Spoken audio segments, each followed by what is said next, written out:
Published at 28th of August, 2023, 12:40 and 43 seconds p.m. Chapter 370.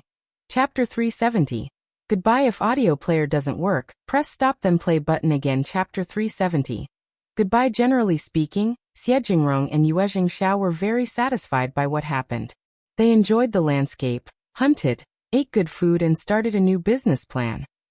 They waved goodbye to each other at the door. Yuezheng tried his best to go forward just to speak a few words with Yuezheng, trying to hold Yuezheng's hands. But Yuedong could not stand it anymore and separated Shao Liulang from Yuezheng. He said impolitely, "Stay away from my young master."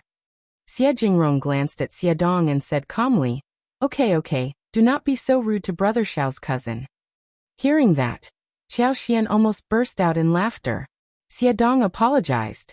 "Sorry for being so straightforward, sorry." Instead of saying anything more, Yuezheng gave him an understanding look. Yuezheng was a very outstanding man, and was used to being pestered by outsiders. He knew what to do so as to turn people down. But he had never run into someone as annoying as Shao Liulang. Shao Liulang understood clearly what Yuezheng meant. He forced an embarrassed smile and his cheeks turned red. Having said the words, Yuezheng and Yuezheng Shao went onto the wagon. At the same time, Ms.Mi rushed forward with Shao Miling, whose face was flushed. "Oh, two young masters." Ms.Mi rushed forward and smiled. "It is getting so late. Why not stay for one more night? We have 2 empty rooms for you to stay overnight." "Second aunt, these 2 young masters still have business to do and anyways, we can entertain them well. Don't worry about it." Shao Yunduan had not wanted to start an argument with them, but they were getting more and more ridiculous. Ignoring him, Ms.Mi shouted seeing the wagons which were ready to leave. "2 young masters, have you both gotten engaged?" Yuezheng was speechless. Yuezheng Shao chuckled, lifted the curtain and said, "We are both engaged, and our fiancés are born noble, good at flute, chess, calligraphy and painting. Even their maids are good at reading and writing poetry." "Ms.Mi." Yuezheng Shao laughed, nodded at Shao Yunduan, and put down the curtains. They left as the coachman whipped the horse. Ms. Fong sneered. "You are older than them, right? How can you ask them such a thing? What would you do if they were not engaged?" Ms.Mi snapped angrily. "I am just asking, okay? They are my nephew's friends, and they are younger than me. Why can't I ask them about it?" "Second aunt." Shao Yunduan threw a cold look at Ms.Mi. "Second aunt and third aunt, stop being so arrogant in the future. We live separately, so don't try to get involved in our business. Also, don't ever think about befriending my friends, otherwise I will do something about it next time." Thank goodness Yuezheng and Yuezheng Shao were people with a good temper, and had a good relationship with him. Otherwise the whole thing would have been so embarrassing. But what about the future? He might make more friends. If every time, the second and third section of the family kept getting themselves involved in his business, it would be very troublesome for all. What? "Remember what I said, second aunt." Shao Yunduan said coldly and left. He wasn't a very talkative person, nor did he get angry easily. So when he did get angry, Ms.Mi and Ms. Fong were both startled. Published at 28th of August, 2023, 12:40 and 42 seconds p.m. Chapter 371. Chapter 371. Son-in-law. If audio player doesn't work, press stop then play button again. Chapter 371. Son-in-law Ms. Fong, who had been holding down her anger for the whole day, finally lost it upon hearing what Shao Yunduan said. She sneered at Ms.Mi. "Heard that? Stop messing around. Why can't you just live your own life well? Why do you keep causing others trouble? I will not be nice to you anymore, if you continue like this." Ms.Mi told herself that they had never been nice to them. Ignoring her, Ms. Fong and her family went back to their home and shut the door.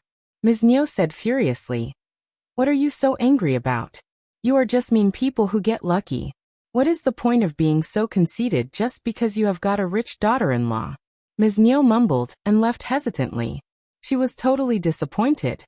Her son-in-laws were gone. Why were they engaged? That was such a pity. Ms.Mi dropped the idea when the 2 young masters were engaged. It was never easy to break an engagement. But Shao Miling looked disappointed. Shao Miling felt so ashamed when hearing what Ms. Fong said to her, and had almost dropped the idea. But she got totally dumbfounded when she saw the two young masters personally. The two young masters looked so handsome that she just could not move her eyes off them. She had never seen such good-looking people before. Shao Miling became very excited about getting married, far more than her mother did. But the dream was broken so suddenly. When Ms.Mi left, Shao Liulang got startled and brought himself back, as he knocked at the door. "Fifth cousin, please." He had a lot to ask Shao Yunduan regarding the two young masters. He had never met such characters at the college, and he had never heard of them before either. But they were so outstanding that they would always draw attention. How did Shao Yunduan get to know them? Shao Yunduan stood in front of him as the door was opened. He asked coldly, "What else do you want?" Shao Liulang could not help but feel a bit timid. But the next second he got a bit furious and asked with displeasure, "Fifth cousin, why do you speak with me like this? I never want to mess around with you, but that doesn't necessarily mean that you can behave arrogantly in front of me." Shao Yunduan stared at him coldly. "Shao Liulang, your behavior was way over the top. They are my friends, not yours. I hope you bear my words in mind, and don't try to pretend as if you are the master of the family and speak some strange words." "You." Shao Liulang got so furious that he could not utter a word. Shao Yunduan shut the door after throwing a cold look at him. Shao Liulang did not realize what happened after standing at the door for a long while. He clenched his teeth and said, "What are you being so arrogant about? The two young masters did not complain about me. You are just jealous of me having a nice chat with them." Shao Liulang always spoke well of himself, and he was not even bothered to conceal that. He just felt so ashamed to have his drawback been pointed out. How dare Shao Yunduan speak to him like this? That was so irritating. Did he think that he was going to turn to him for help? He should wait and see who would be the beggar in the future. Published at 28th of August, 2023, 12:40 and 41 seconds p.m. Chapter 372. Chapter 372. No, next time if audio player doesn't work, press stop then play button again. Chapter 372. No, next time only his cousin had influential friends? He had friends too. He was going to bring his friends home for him to take a good look at. Shao Liulang left angrily. After dinner, eldest uncle looked at Shao Yunduan with a confused yet long-sighted look. Yunduan. Shao Yunduan looked at his father in a composed way, and eldest uncle subconsciously stopped himself. "Dad, if you are going to talk about what happened today, you can stop right here. Brother Xie and Yuezheng are my very important friends, and they can't be troubled. Second aunt keeps asking about their marital status whenever she runs into them. Do you think that is a proper thing to do? The sixth cousin is so arrogant that he thinks highly of himself. They didn't say a thing about it, otherwise it would look really bad on our family. If I pass the examination, there will be more such guests in the future. If they keep messing up like this time, do you think that I can afford to offend every guest?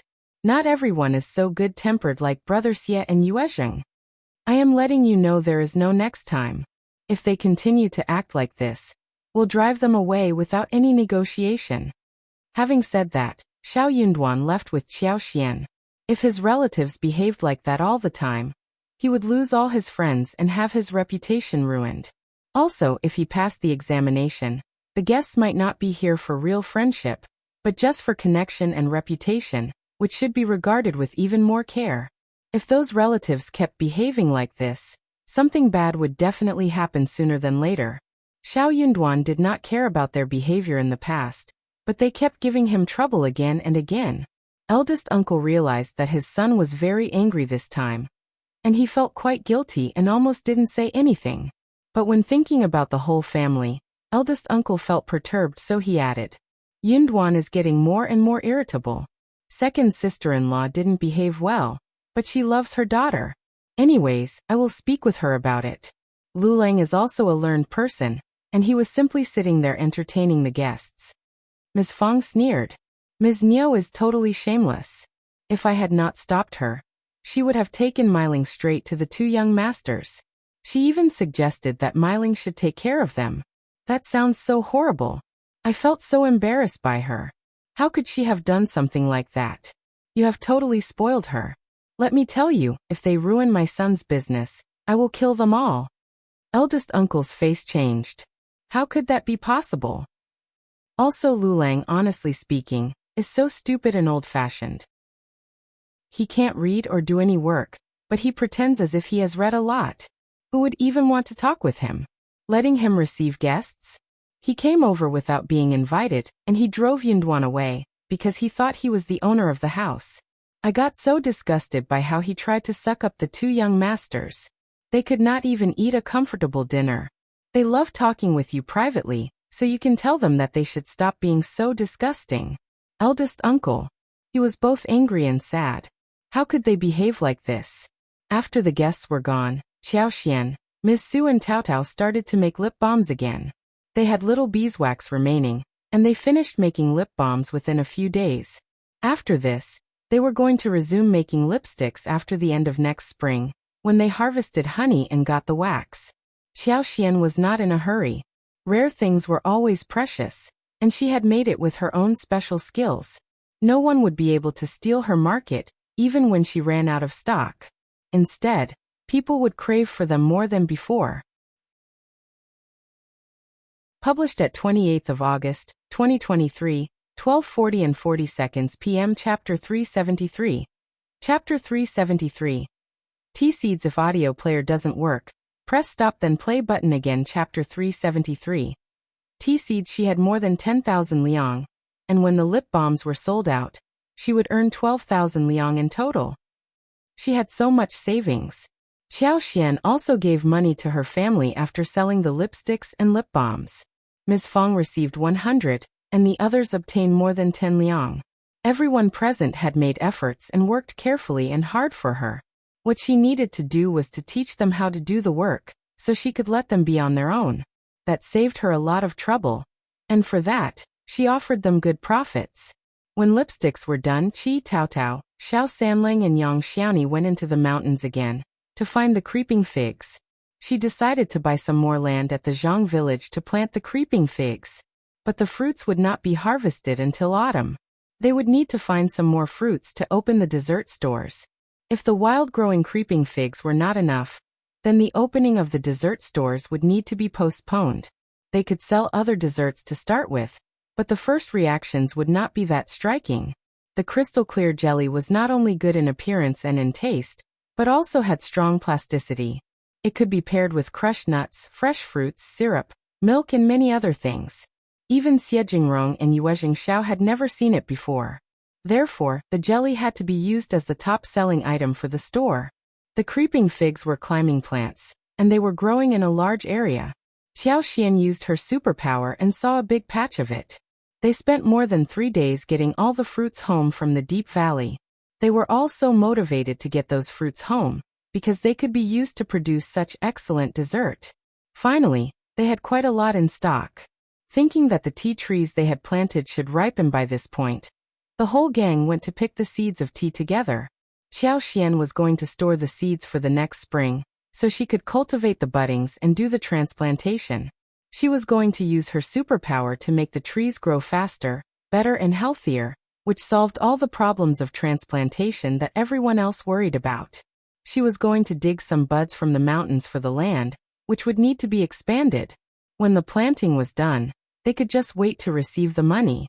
They came to the forest of the golden sprouts. It was not the time for tea harvesting, but the trees grew so well that every leaf seemed to be lush and vibrant. As they approached the tea trees, they could smell the scent that freshened up their mind. Xiaoxian could not help but take a deep breath. The excellent tea leaves were really outstanding. There were many tea seeds falling down in the bush. Xiaoxian ignored those that had not yet ripened on the twigs. The unripe tea seeds could not be used as the real seeds. It was not very easy to pick the right tea seeds from such a messy bush. They had no other tricks except for using their eyes and hands to seek carefully and pick. They needed to be very cautious when they were doing the work, in case they damaged their fingers. Xiaoxian smiled. "We are working so hard today. Let's have a delicious dinner tonight." Published at 28th of August, 2023, 12:40 and 40 seconds p.m. Chapter 374. Chapter 374. More land. If audio player doesn't work, press stop then play button again. Chapter 374. More land. That cheered up everyone. They laughed and agreed to her proposal heartily. It was never easy to make a table full of dishes, especially when it came to the people who ate a lot. Xiao Xian did not cook every day.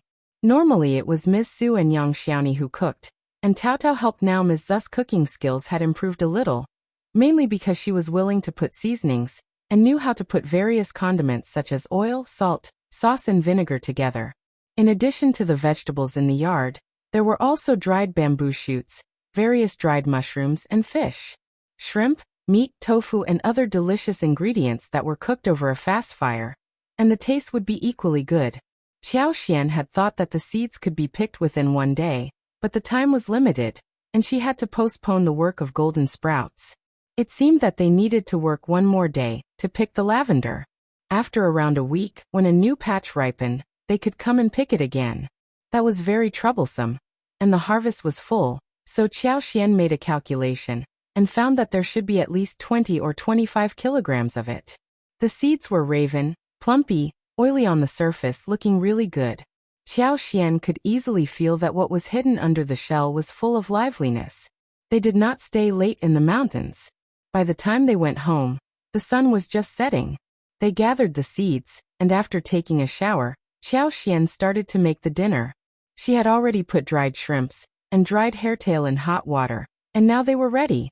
She even put some sea cucumbers and abalones in water, but she was going to leave them until tomorrow, since it was very late to make it this evening. Dishes like braised sea cucumber with scallion and braised abalone and soy sauce had been made twice before, and her family loved them. They went into the mountains and brought some things back, including shrimps, hairtails, and one rooster. The dishes included roasted shrimp in tomato sauce, refreshing and sweet, and pan-fried octopus, which was tender and delicious. The rooster was made with garlic and green onion as the main condiment, so they had one dish made of ginger and spring onion chicken. Ms. Fong had bought 2 chunks of tofu. She cut them, fried them and cooked them with mushrooms. They picked some vegetables from the garden, and finally everything was set. The whole family had not eaten dishes made by Xiao Xian in days, so they could not help but eat one more bowl of food. The following day, they brought some seeds of lavender home. They were not as many as those of golden sprouts, but there were not 2 less as well. They could do one more round of harvesting. Xiao Xian had not expected that they could fill up the 5 mu of the field at one go. She had not hired people for this level of project, and they could barely manage it personally, so they would take the amount step by step. They would plant one more patch in the following year. Xiao Xian felt a bit guilty when the whole family was helping her diligently, so she told Shao Yunduan that she would buy some things in the town when he went to the college, like winter clothes and so on. We will go to the agent and buy some more land for the creeping figs. We will plant over dozens of mu. And we will need to find people to open the land in the tea mountains. We can speak with the land officer at the Zhang village. If the villagers are willing to help us, we can hire some from the nearby place, so they could also earn some money. Shao Yunduan nodded, and then looked at her. We are not living there, and Uncle Erju is taking care of things for us. We should visit the land officer if we need his help. I agree. Published at 28th of August, 2023, 12:40 and 39 seconds p.m. Chapter 375. Chapter 375. College. If audio player doesn't work, press stop then play button again. Chapter 375. College. The land officer of the Zhang village was a little greedy, but Xiao Xian did not care much about it. But the premise was that no one should not try to trick her and Shao Yunduan as if they were fools. They reached an agreement. They would go to the town together on the day when Shao Yunduan intended to head to Minghua College. Xiao Xian had 2 large bergamots and decided to take them to Mingren Tang and give them to Manager Qin. Xiao Xian already asked Shao Yunduan if he was going to give some things to the teachers at college. Shao Yunduan shook his head and turned her offer down. The 3 teachers at Minghua College were not outstanding in knowledge, and they were not the same when treating others. One person called Mr. Zhou was even worse. He treated those students from a rich family in a friendly manner, and even inquired about how they were doing, But he always ignored students like Shao Yunduan who hailed from the village. Before Shao Yunduan became the cultivated talent, they did not think that he was promising at all. It was not until he became a cultivated talent and married Xiao Xian, when they started to treat him nicely and passionately for a while. Later when they realized that the Qiao family never visited him, and he did not talk about his relationship with the Qiao family, and that Xiao Xian was just a concubine's daughter, they tried to stay away from him. But for being the cultivated talent, they would even drive him out of the college. The three teachers had been living in town, and they hung out with rich people sometimes. So they were quite knowledgeable and were different from normal villagers. They could clearly see how the Qiao family treated Xiao Yunduan. Xiao Xian must be a disgraced daughter of a concubine. Hence, the Qiao family would not like this son-in-law of theirs. Therefore they would not mingle with Xiao Yunduan. As a result, even Xiao Yunduan treated them like ordinary teachers. They were given some small presents, and during festivals, they were given a dozen eggs and 1 or 2 chickens. That was all. Xiao Xian had no idea what was going on at the college, but she followed what her husband told her. As Xiao Xian reached Mingrentang, Manager Qin was extremely cordial to her after not seeing her for a long time. His eyes were sparkling seeing the 2 large golden fruits. He could not help but praise them. Bergamot was one of the best tributes offered to the ancestors of gods and Buddhas. For those who were a little more particular, there must always be a pair of big bergamots served at home. But it was not easy to get the top-grade big bergamots because in the process of growth, bergamot was easy to get scratches, and the bergamot with scratches could only be used to fumigate the house as a decoration or as medicine. Madams and ladies from rich people really liked bergamots. When Xiao Xian offered the present, Manager Qin decided to take them home to his mother, who would get really pleased. He would be very happy when his mother was happy. He could not help but ask Xiao Xian, "Mrs. Shao, do you have any other similar ones? If yes, please spare some to me and I will buy them at a reasonable price." It was a great thing as presents. Xiao Xian smiled. "You are too late, Manager Qin. It is not easy to get the fruits without scratches. We only had 4 and the other 2 have been given to young Master Xie and young Master Yuezheng." Manager Qin was startled. He was very surprised that Xiao Xian was hanging out with the 2 young masters. "Oh, that is a pity. But if you have more in the future, spare some for me too, okay?" Xiao Xian nodded with a smile. "No problem."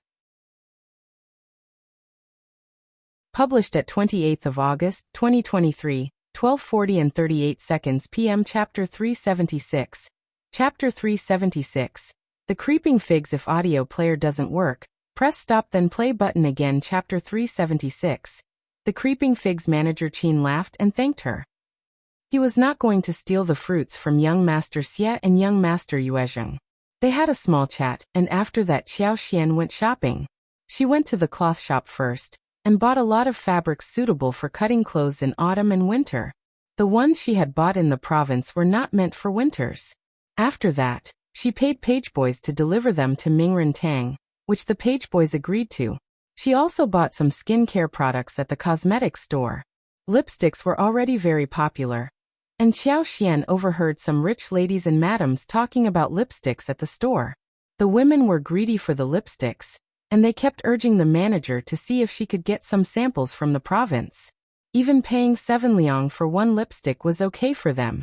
Their housekeepers had been to the province many times, but they all failed to buy even 1. The manager smiled helplessly. She would very much like to buy the lipsticks which were famous everywhere by now, but it was the 3rd young master of the Yuezheng family who ran the business. Moreover, they always ran out of stock as soon as they were placed on the shelf. Where was the chance for finding spare ones for the outsiders? The lipsticks were precious and extremely short in supply. The manager just could not get the chance to get even 1. Xiao Xian was quite surprised. She had not expected that such highly priced lipsticks could be sold in this small town, but the truth was that all women loved to look pretty. Her lipsticks were the only existing products in the whole world, and no one would be able to resist the charm. They still had many spices prepared at home, and those things did not go bad so quickly. She had bought them from the province. She walked around the market, and decided to take some pork home. Fresh pork would last a few days under such weather. She bought ribs, pork belly, hind legs, pork knuckles, as well as pork liver, pork belly, spending nearly 300 won at one go. The butcher sold her the meat with an enthusiastic smile, and gave her a pig heart as a present. Xiao Xian thanked the butcher with a smile, and began to think about what to cook in her heart. She thought about making stewed pork ribs, deep-fried pork ribs this evening, sweet and sour braised pork the next day, and half of the pork belly would be made of twice-cooked pork and half steamed with noodles. She decided to make stir-fried hind legs and salted pork knuckles for the day after tomorrow. Pork belly, pork liver, and pork heart were all prepared for tonight. After processing the remaining ones, she could fry the hot and sour pork belly, pork heart, and pork liver with pickled vegetables. Ginger slices would be used to remove the strange smell from the meat. Scallops and eels would be added to make it more delicious. She was drooling for pork which she had not eaten in a long time. After delivering the meat back to the pharmacy, Xiao Xian went to the market and bought a few more things. Then she went into a restaurant, ate one bowl of noodles before heading back to Mingrantang, where she waited for Shao Yinduan. Shao Yinduan met her at the scheduled time. They went to fetch the agent, rented a wagon and headed straight to Zhang village. The agent did not turn down such a huge business deal, though he was very curious about what they wanted to do with so much land. But he knew that he should not ask them about this. The land officer of the Zhang village did not hesitate to sell them the mountain land, which was not that valuable anyways. Shao Yinduan expressed that he would like to hire someone to clear up the land, which pleased the land officer as well. He promised that as long as the staff were properly paid, they would work hard and well. The villagers had run out of farm work after the autumn harvest. They could do some extra work and save a little money for the new year. No one would turn such an offer down. Chapter 377. Tea Mountain. After the agreement was reached, Xiao Xian and Shao Yinduan went to visit Ding Erzhu and Ms. Zhou. The couple were very pleased to see them, and received them in the main room. Shao Yinduan and Xiao Xian had paid a visit to them during the autumn harvest, which was a month ago. Ms. Zhou poured some tea for them, and Ding Erzhu talked about what was going on with them these days. Hearing that they were going to open up the barren mountain, Ding Erzhu became serious and attentive. We already spoke with the land officer about this. Uncle Erzhu, you can decide regarding who to hire and how to manage it well. It would be best if we can sort out at least 500 mu of tea mountains before the new year. 300 mu of it should be ready for the planting of tea trees. Apart from these lands, there will be another land as large as 100 mu, which would be for other plants. Ding Erzhu nodded constantly. Okay, I will speak with the land officer in the afternoon and take over the job. The tenants are available right now, and with the help from the Zhang village, we can definitely clear through 300 to 500 mu of land. That's good. Xiao Xian smiled. If anyone asks about the salary, we are offering 31 a day and lunch included. The lunch will be meat and vegetable steamed buns or rolls. They could not specify the dishes because there should be at least more than 100 people working together when the project starts, so steamed buns made everything easier. Aunt Zhou, you can make some steamed buns with a few women at the village, and they should be paid 21 a day. You can buy the fillings from town, and at least 1/3 of the fillings should be meat. Xiao Xian believed that labor should be well served, so that they could be full of energy to work harder. 31 a day was considered to be a high payment. Ding Erzhu felt concerned on their behalf, so he said, the salary is too high, and the competition would be fierce. That would be quite troublesome. If it was 15 won a day, that would be a relatively average price for those who crave to earn some money, and those who were selected to work for them would not protest. But 31 a day would be really appealing for everyone to come and join them. It would be very difficult to choose whom to hire, and those who could not be hired would definitely complain. After all, 70% of the villagers were surnamed Zhang and Xiao Xian, and her husband were outsiders. They just could not be a match against those who were local residents. High payment and one lunch which served meat steamed buns. That would be so tantalizing for anyone. Hearing Ding Erzhu's thoughts, Xiao Xian was startled.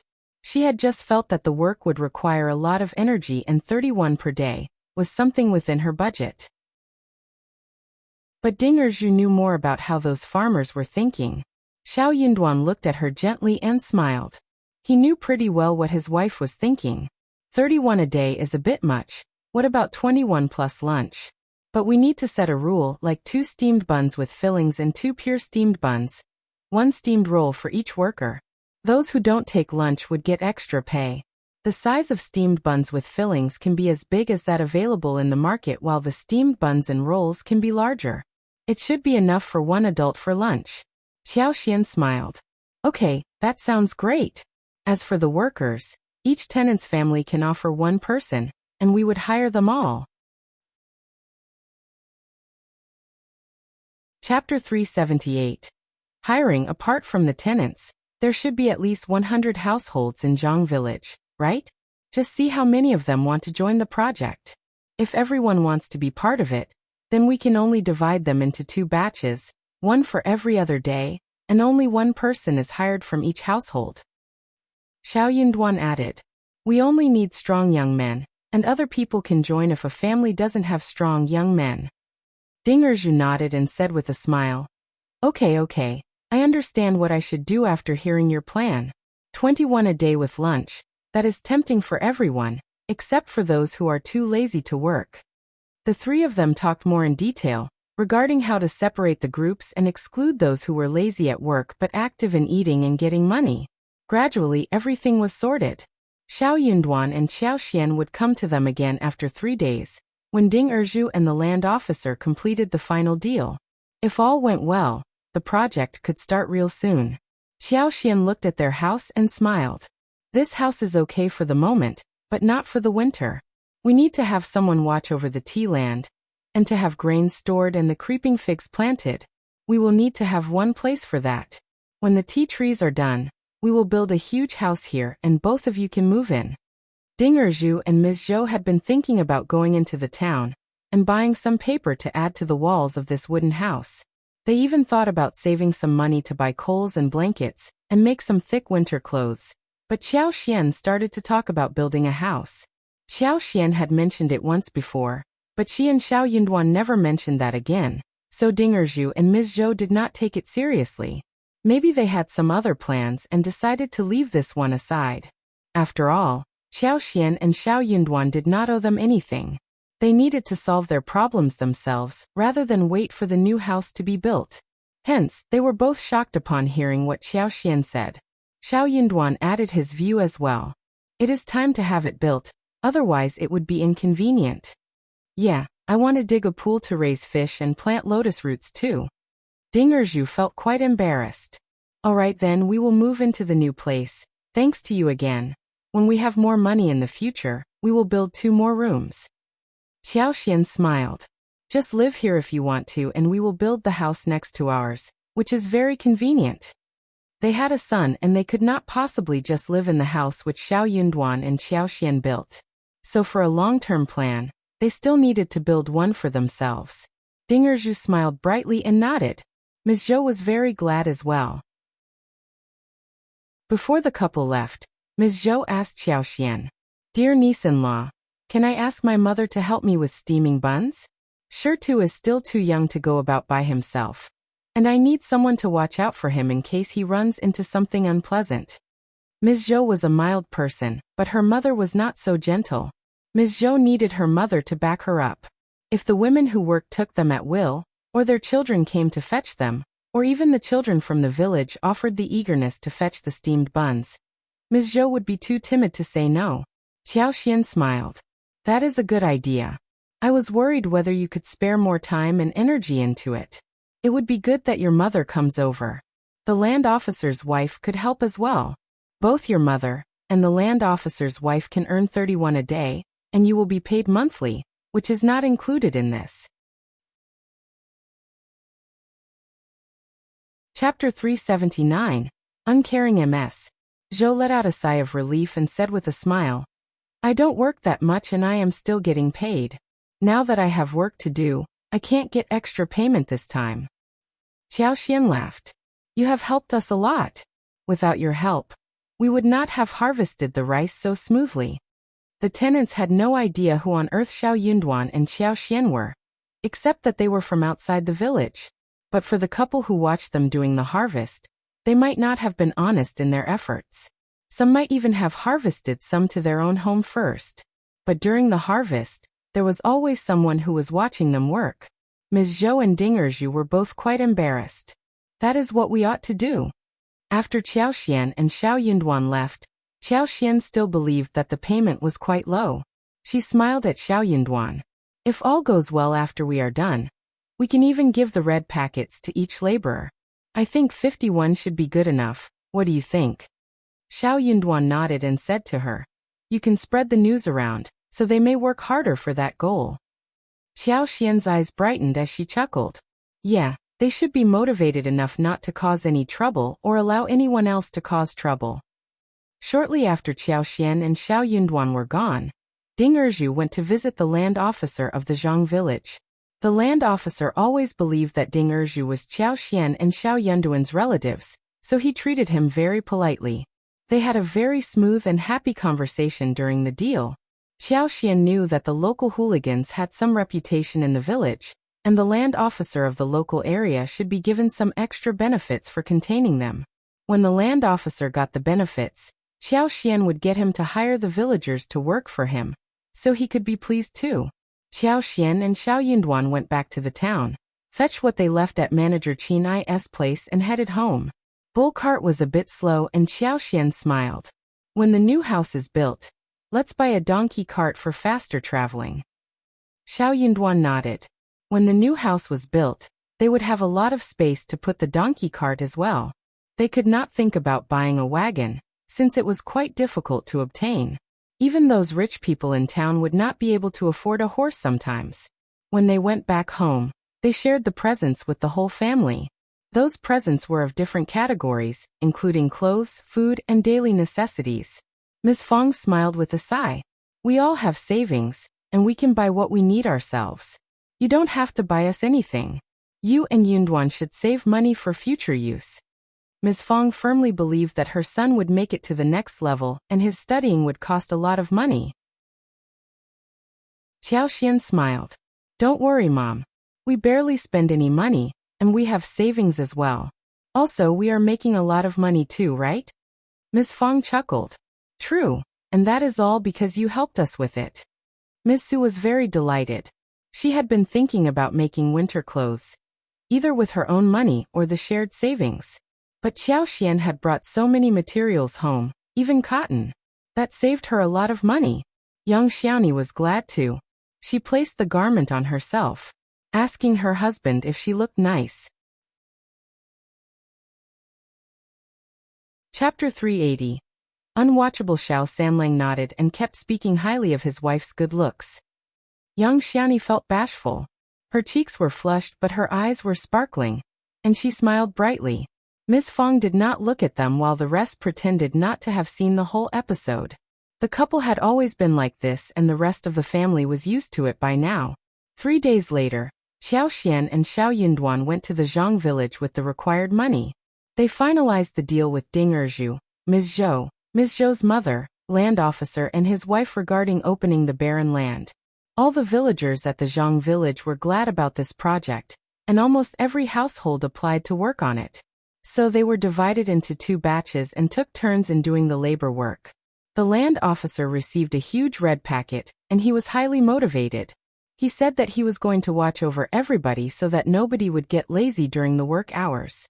Hearing that there would be an even bigger red packet after the project was done, the land officer became even more delighted. Qiao Xian smiled. We would need many more laborers for our tea mountains. Work hard and we will hire more people. Those who don't work hard would have to be excluded, and we would hire people from other villages. The land officer nodded.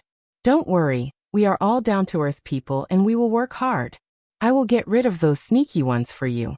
The land officer and his wife felt energized and devoted when he heard that there would be more money to make in the future. The wife was going to be in charge of making steamed buns, and she would be able to take a few more since she was in charge.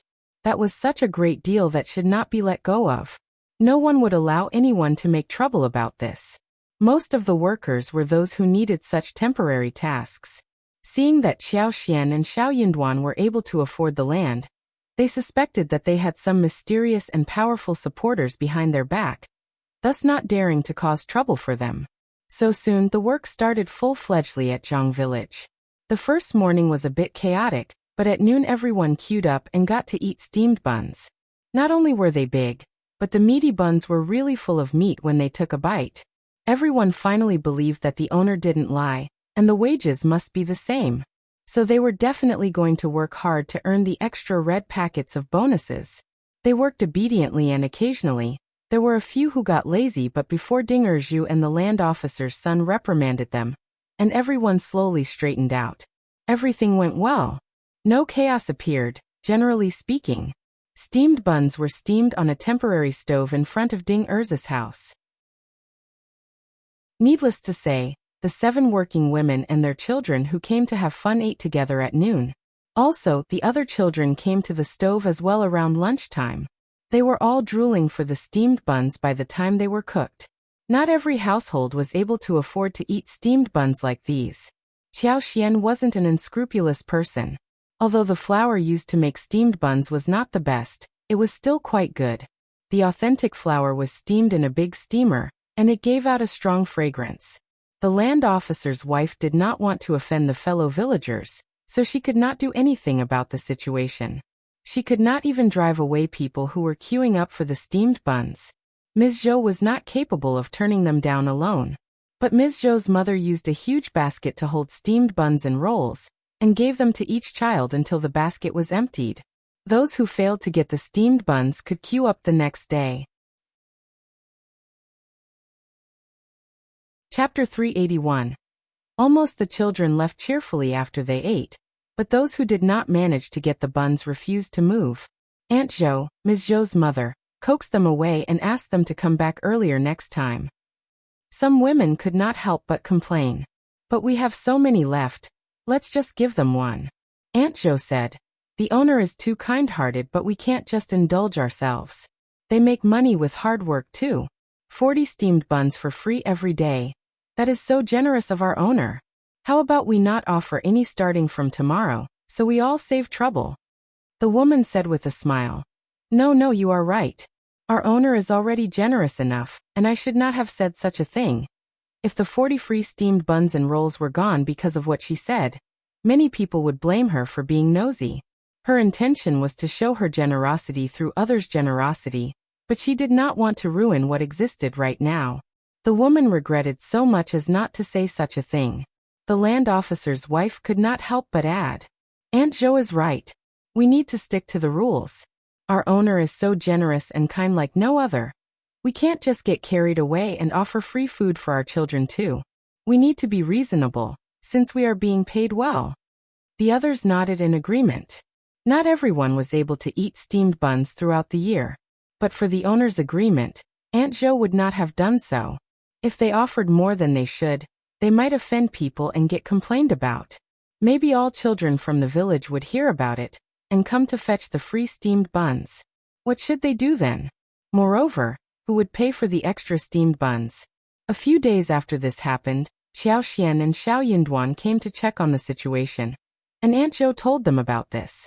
Feeling grateful, Xiao Xian gave Aunt Zhou and the land officer's wife 2 red packets, each of which contained 21. Surprising fortune would always cheer people up. The land officer's wife had understood one thing. If they worked hard, they would always get some bonus. She would have gained nothing extra if she did not interfere, whilst others would take advantage of it. Xiao Xian and Shao Yunduan were quite assured in heart, seeing the field clearing project went well. Small problems and some fees could be ignored. They decided not to split hairs on those who worked for them, and had everything sorted out smoothly. They could even stop giving the children steamed buns and rolls or drive them away. But that would cause a lot of conflict and dissatisfaction in the near future. If some accident happened, the villagers might offer a helping hand or just stand around watching the show, depending upon their treatment of the villagers. They could not keep asking for help without giving anything in return, which would make them look miserly and wicked. Proper kindness and generosity would make people feel grateful and cherish what they got now. Being kind without asking anything in return often caused trouble. Seeing that everything went well, Xiao Xian and Shao Yunduan were totally assured, and they came to check things every 5th or 6th day. Chapter 382. Xiao Lulang's guests. When they got some time to spare, Xiao Xian checked around in the yard and floral field, planning the dessert stores. Tao Tao and Qi offered their help as well. Whether or not the results turned out to be successful, the family did not complain. Instead, they ate up all the failed dishes. Young Xiaoni was especially glad. She was so happy to be able to eat different desserts every day. Xiao Xian was thinking about asking Yuezheng Shao to pay attention to a few ingredients, such as sagos, cassavas, and sweet potatoes. The Yuezheng family was involved in vast businesses, and they had more information and other resources than she did. Sagos were very useful for desserts. Cassavas could be made into powder for the small balls put in milk tea. Sweet potatoes could be made into many things. Xiao Xian tried to use flour to free up some starch, and made taro balls with steamed, mashed taro puree and pumpkin puree. They looked good, but did not have good texture. Seasoned with honey, sweet sugar juice, Xiao Xian was not very satisfied with it. They definitely needed cassava's powder. So she was going to suggest Yuezheng Shao to raise some cows to produce milk. But it was not very easy to obtain cows, which might not be able to produce so much milk anyway. There were many small things to deal with if such a store was opened, but the profits would be magnificent as well. Seeing that there were not so many fish remaining in the tank, Xiao Xian decided to go to the river to fetch some fish in the afternoon with Qi, Tao Tao, Yang Xiaoni, and Shao Sanlang. It was already very cold, and they could not possibly go into the water, but they had a fish net that could be used to get some. But by lunchtime, Xiao Lulang suddenly arrived with a strange-looking young master. Yang Xiaoni went to open the door, and she was very startled seeing the two young men. Xiao Lulang looked quite proud. "Fifth cousin, are you here? My friend and I are here for a visit." The young man next to Xiao Lulang was wearing a sapphire blue satin gown with a cross collar, and his hair was tied high. He was about 22 or 23 years old. He was tall and thin with fair skin, but his face was a bit long, and his eyes were cloudy, giving people a rather frivolous and indecent feeling. He was very arrogant. He did not like this place, nor did he like Xiao Lulang. But Xiao Lulang seemed to suck up to him constantly these days, and invited him to his home multiple times. He turned the guy down enough times, but he was feeling bored at the moment, so he nodded and agreed to come. The moment the door was opened and the young master saw Yang Xiaoni, his eyes started sparkling. He straightened his back, trying to look as if he were a real gentleman who behaved gracefully. However, a pretentious man who had a terrible appearance just looked ridiculous when he tried to act like a gentleman. Yuezheng Shao had met real young masters like Xie Jingrong and Yuezheng Shao, so when she saw someone like this in front of her, she laughed. The way he looked at her made Yang Xiaoni feel quite disgusted.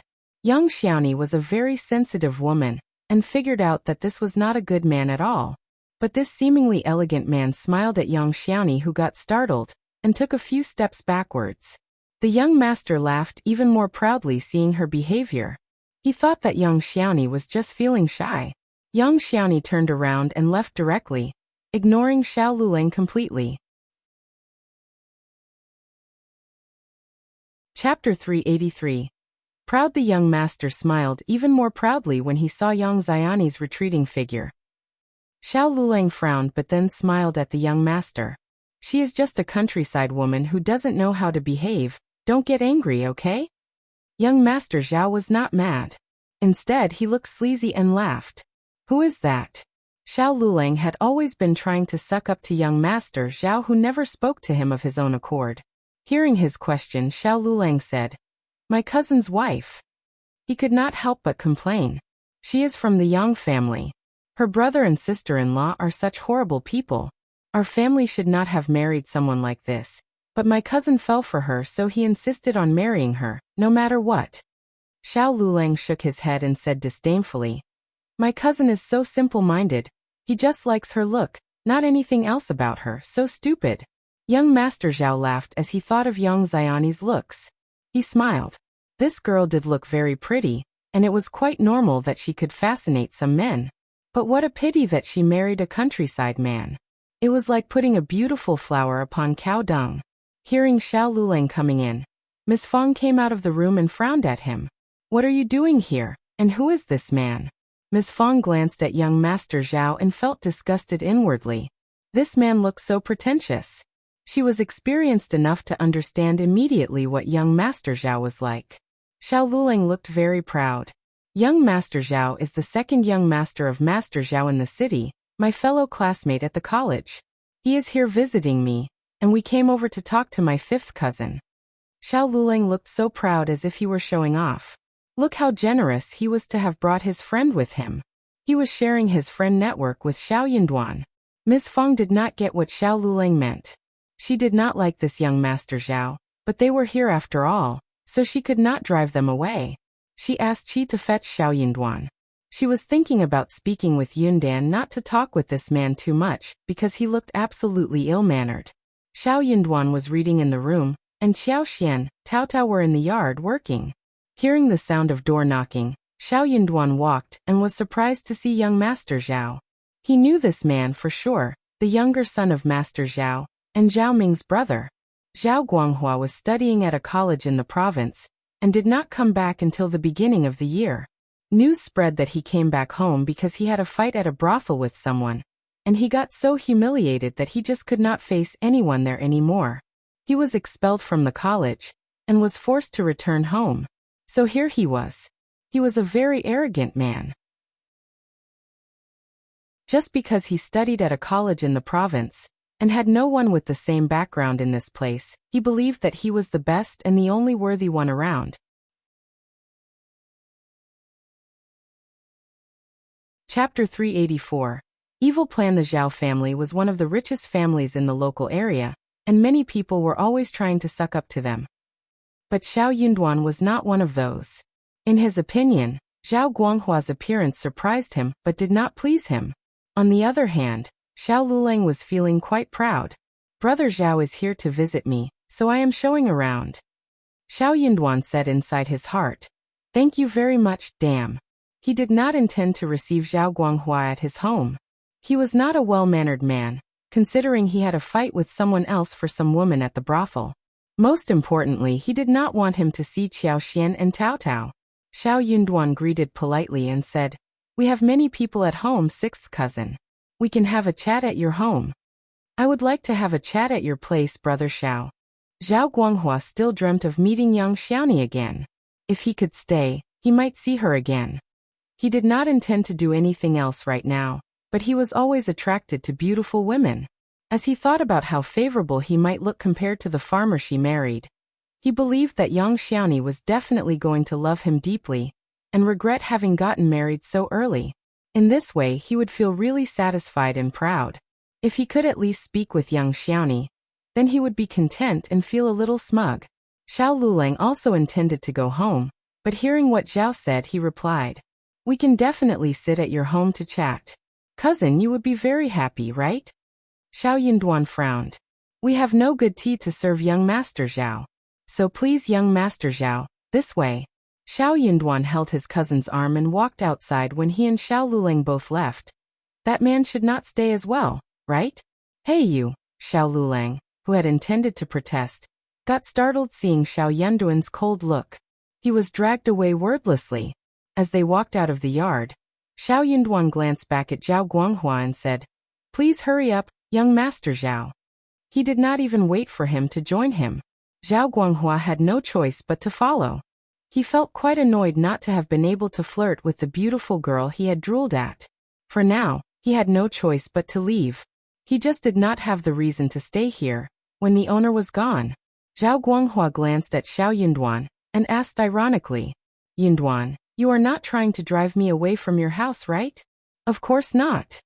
Xiao Yunduan raised his eyebrows and said peacefully, My home is quite small, and we have no good tea. I just don't want young Master Zhao to suffer from the inconvenience, thus turning you away. Is that so? Zhao Guanghua could not believe that. Of course yes. Xiao Lulang was cursing Xiao Yunduan inwardly, but had to defend him.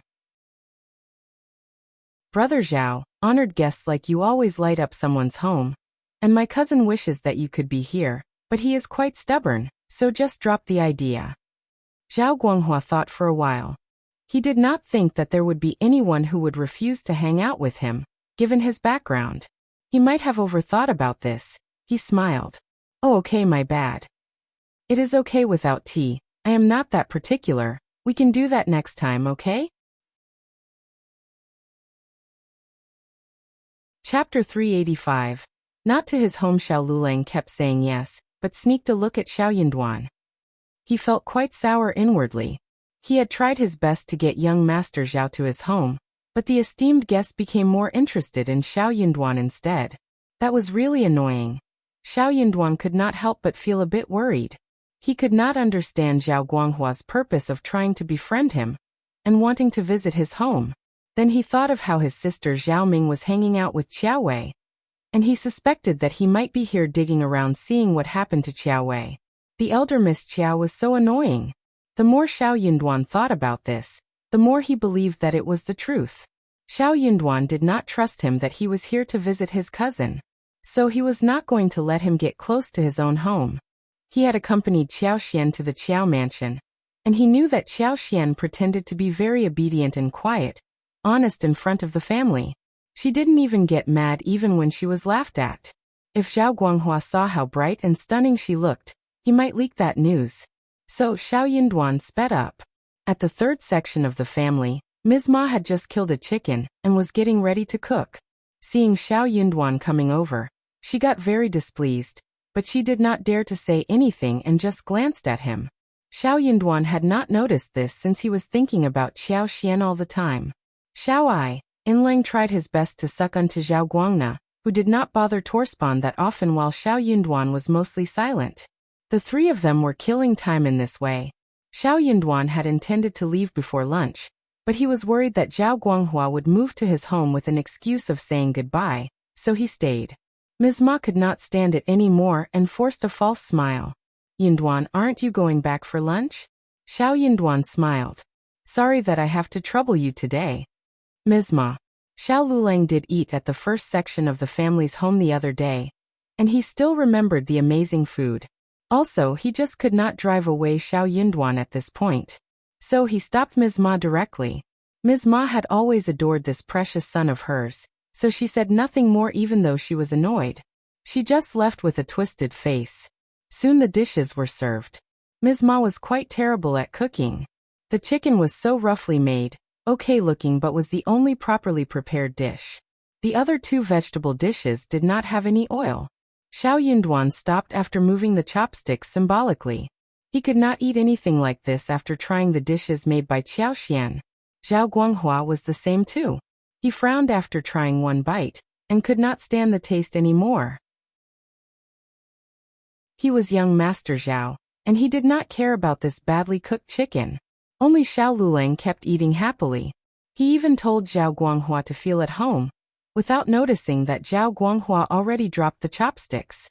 Zhao Guanghua glanced at him, twisted his lip corners and felt disdainful. No one would come to this person's home for a visit if he had not been bored.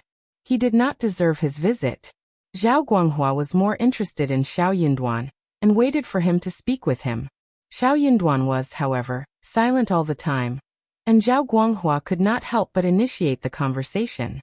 Xiao Yunduan nodded and replied briefly without saying anything more.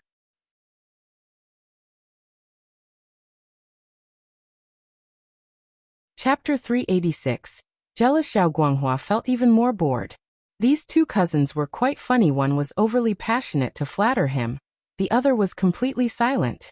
He never would have believed that Xiao Yunduan was trying to ignore him. He was young Master Zhao. Feeling bored, Zhao Guanghua left the place after the meal.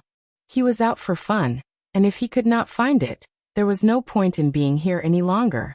He could not find anything interesting here at all. Xiao Liulang just could not keep him. Zhao Guanghua decided not to speak with Xiao Liulang anymore, but he thought of young Xiaoni and intended to have some conversation with her in the future. Xiao Yunduan let out a sigh of relief when that man was gone. He hoped that this man would never come back. Xiao Liulang felt quite angry. Fifth cousin, you have behaved terribly. Brother Zhao doesn't come to us often, and I let you eat with him. Why did you show him a cold face? Xiao Liulang believed that it was Xiao Yunduan who gave Zhao Guanghua the cold shoulder, because of which he left so quickly. Xiao Yunduan was not bothered to talk about this. He reminded him, I believe that you know why Zhao Guanghua came back home from the province's college? He is so frivolous and arrogant. Not a very good person to befriend. You better stay away from him. Xiao Liulang was not bothered to hear these words of his. That is just a rumor. Why do you choose to believe it? I like Brother Zhao. He is friendly, warm and not at all arrogant. You must be jealous of me, right? That is your problem. You aren't the only person who can hang out with rich young masters. I can too. Xiao Yunduan. Xiao Yunduan did not like to teach anyone. He was not Xiao Liulang's father, and he already told him what he should hear. But now he was being accused of being jealous. Then what was the point of continuing? There was no need to say anything more. Whatever you like. Xiao Yunduan left from there directly. Seeing his retreating figure, Xiao Liulang just did not know what to do. How dare he? He must be jealous of me. Yes. As he thought about this, Xiao Liulang could not help but feel happy that he finally befriended a rich person. The plan of building a new house at the first section of the family was finally going to be realized. They wanted to build a house soon so they could move in before the new year. Eldest uncle suggested adding 2 new rooms next to what they had now, but the family believed that they should demolish the present structure and build a new one. Feeling alone, elder uncle got very angry. We don't have the money. Xiao Xian smiled and said proudly, Dad, money is not the issue. That made the eldest uncle feel even worse. That is your money, not the family's money. Xiao Xian felt quite surprised. Her father-in-law was not greedy at all. She was offering to share her money with the family, and everyone else should be glad about it. In fact, other people might be worried that she would regret that. Xiao Xian felt a bit complicated at heart, not knowing what to say about him. Dad, it is the same thing. What matters is to live a happy and cozy life, right? Also, my husband will take care when he becomes a promising man. 1 a.m. just Aung Trusania 01 time roar you.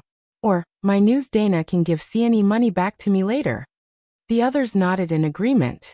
Anyways, everyone except for him knew that it was Ms. Fong who was putting in the money for the new house, not Xiao Xian.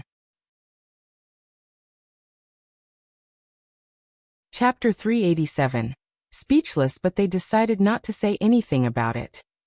After all, they wanted to live a peaceful life, rather than get bothered by unnecessary trouble that ruined their mood. Eldest uncle was speechless. Whatever you like. Ms. Fong struck the table resolutely. Done. However, when the old house was demolished and a new plan was made, they needed to find a place to live temporarily. Well, they could have borrowed some empty place from the second and the third section of the family, but they would never let it happen. They did not want to be taken advantage of by their relatives. Apart from eldest uncle, no one from the first section of the family would be interested in sharing a place with the second and third section of the family. In the end, Ms. Fong went to speak with the land officer and the clan tribe, so the whole family decided to have a temporary place in the empty house next to the ancestral hall. They could carry all the stuff and luggage there. A temporary hut could be built as the kitchen. Hearing that the first section wanted to build a new house, the whole village was shocked. The first section of the family has really flourished. They are building a new house. Yeah, where did they get that money from? But they have more and more people moving in, and they need to have new places for those upcoming grandchildren. It is more than building 2 extra rooms. They are building a completely new one. And they even bought a lot of land around the house. How big will that house be? That is not your concern. They have got a very rich daughter-in-law. 26 sets of dowry must have had a lot of gold and silver, enough for the new house. They were talking, full of envy and yearning. The second and third section of the family never expected that the first section of the family would start to build a new house. They could not help but come to their door, trying to tell them that the old house was still practical to live in, and only 2 extra rooms were enough, and that there was no need to demolish all and build a new one.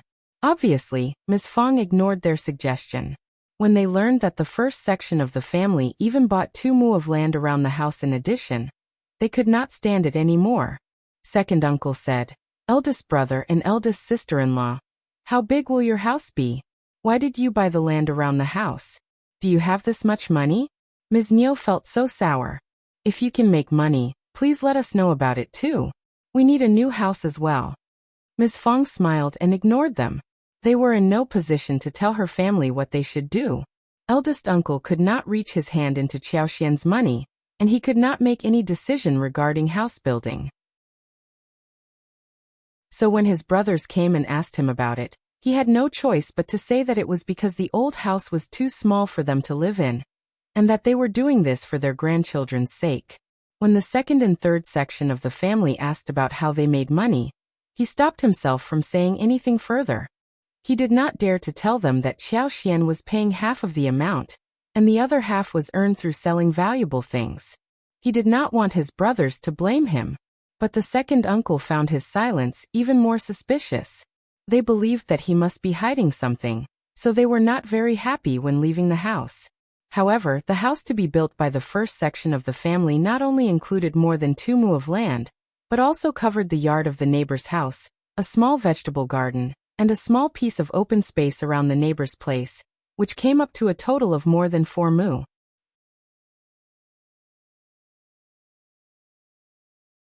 Chapter 388. Shock that would make it 8 mu in total, including the new house to be built.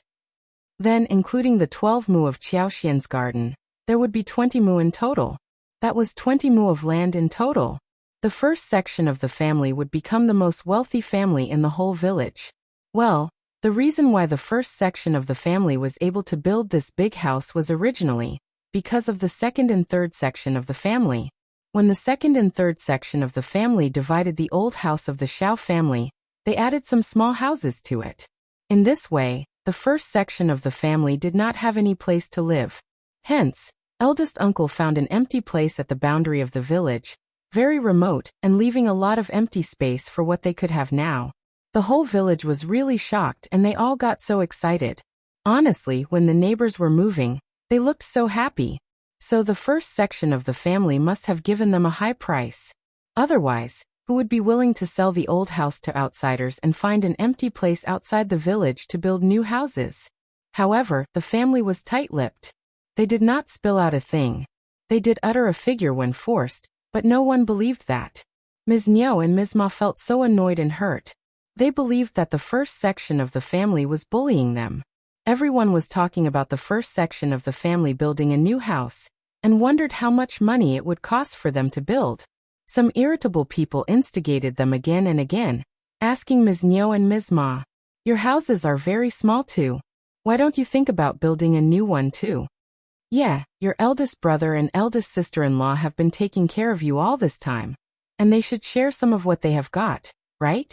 They are so rich, and they should help you." Both their faces turned red. Ms. Fong was not going to help them with money, not at all. The most annoying person was Ms. Chiao, who kept taking Ms. Fang's side, because of which Ms. Fong started to ignore them. But with little hope in their hearts, the second and third section of the family all rushed to the first section of the family. "Eldest brother, Liulang is getting married in the new year, and we don't have a new house for him. We need to build one room. What about sharing some of what you have left behind with us?" "Yeah, eldest brother, Liulang is your nephew, the child of the Shao family. Getting married is a huge thing and you must help us." Ms.Mi said this and glanced at Ms. Fong, who seemed to hear nothing and kept working on the sole of her shoes. Ms. Fong ignored them. They could say whatever they wanted. She was not interested in anything they had to suggest. Liulang did not know what to say, so he left. Shao Sanlang and Shao Yunduan, Xiao Xian and Ms. Su were all there. They wanted to watch the show, and also did not want Ms. Fong to be bullied. Third uncle also joined in, and tried to convince the eldest uncle. Third uncle thought that if his eldest brother helped the second section of the family, he would help the third section of the family as well. Young Xiaoni was shocked. No wonder young Liang and Ms. Tian could not cause any trouble here. Her mother-in-law knew exactly how to deal with the situation. Sweat ran alongside eldest uncle's forehead, as he staggered. "Ms. Fong, I don't think that building one more room would cost that much. What about? If it doesn't cost that much, they can build it themselves." Ms. Fong sneered.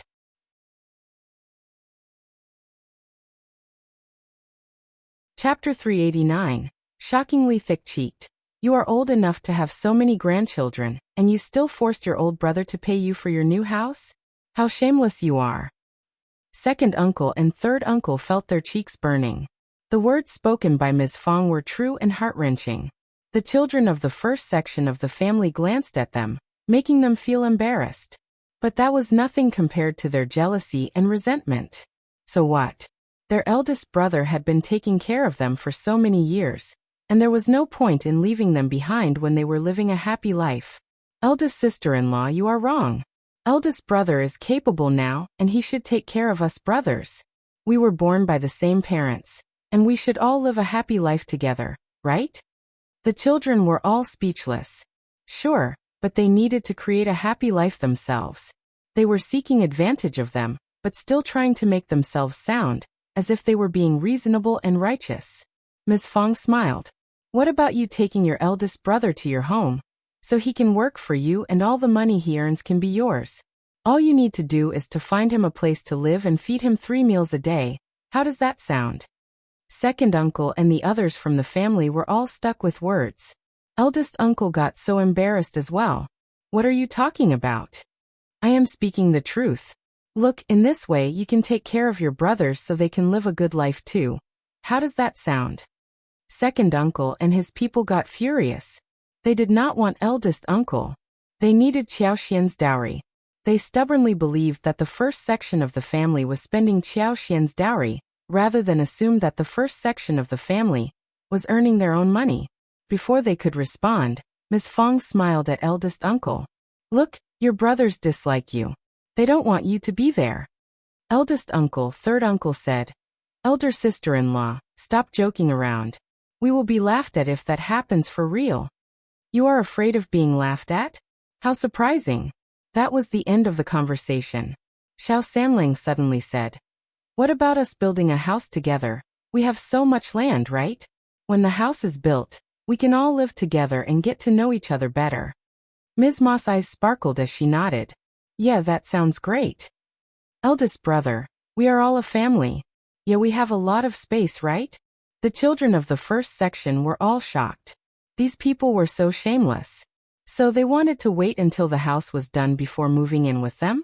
The second and third section of the family got so glad that they all started to discuss when to move in. Eldest uncle was stuck with words. But Ms. Fong could not stand that anymore. She put down her sauls and pushed Ms. Nyo out. Just get out of this place. What are you dreaming about? You move in when we build a new house? You are so shameless. Then she cursed at Shao Liulang. You can stop going to school. Your head is full of shit. All you can do is to take advantage of people, but can come up with nothing new yourself. Just come back to be a farmer instead. You will have nothing to live on in the future. Ms.Mi got very annoyed as she screamed. My son is definitely going to become an officer soon. What are you talking about? Ms. Fong said coldly. Oh, then you can wait until he becomes one. Get out of here. Qiao Xian and Yang Xiaoni were keeping Ms. Fong company as they watched the opponents getting thrashed. They could not do anything about the elders directly, but if the elders gave Ms. Fong a push, they were definitely going to teach them a lesson. Chapter 390. Tore off Ms. Su hesitated but then backed her up as well. When Ms. Fong drove them out, Ms.Mi said angrily, You angry bitch, so unbelievable. Ms. Fong smiled. If I am so unbelievable, you can stop talking with us and not come to my home. Third uncle. Eldest brother. Why didn't you talk? Eldest uncle felt dizzy, his head was buzzing. He felt rather messed up. He was very sad about how such a family could become like this. He really wanted the whole family to live in harmony, but it never was in harmony. Ms. Fong argued with him fiercely, and the whole family disliked him. Now even his brothers disliked him. He had never been treated well. Shao Liulang was very angry by what Ms. Fong said as well. Or that was because he had been shamed by Ms. Fong. He could lie to himself or others, people like Ms.Mi and third uncle who trusted him blindly. He could even be stuck inside his fantasy. Yet he knew pretty well what he was like at the college. During the examination, he couldn't answer any of those topics. and he just wished that he could have some luck to pass the examination. He waited 1 year after another, hoping that he could answer some of the topics on paper next year. But Ms. Fong tore off the fantasy ruthlessly and he felt seen through. You should not look down upon me. Fifth cousin is nothing more than a cultivated talent, and you never know what is going to happen in the future. Ms. Fong replied.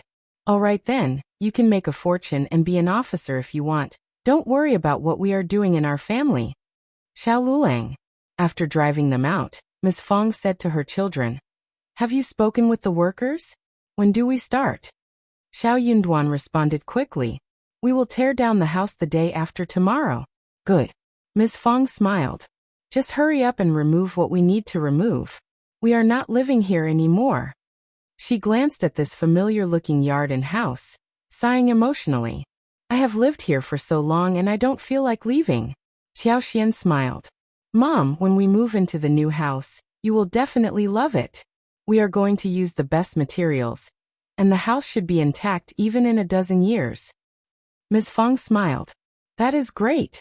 They spent the next 2 days moving stuff to the ancestral hall, and it was very messy at home. They needed to hurry up with moving, since the demolition started the day after tomorrow. They all went down to doing their own tasks. Ms. Fong glanced at eldest uncle. Don't blame me for pushing them. They are just so annoying. Must we feed them all? Liulang is so stupid as to suggest that idea. He has read nothing in all these years.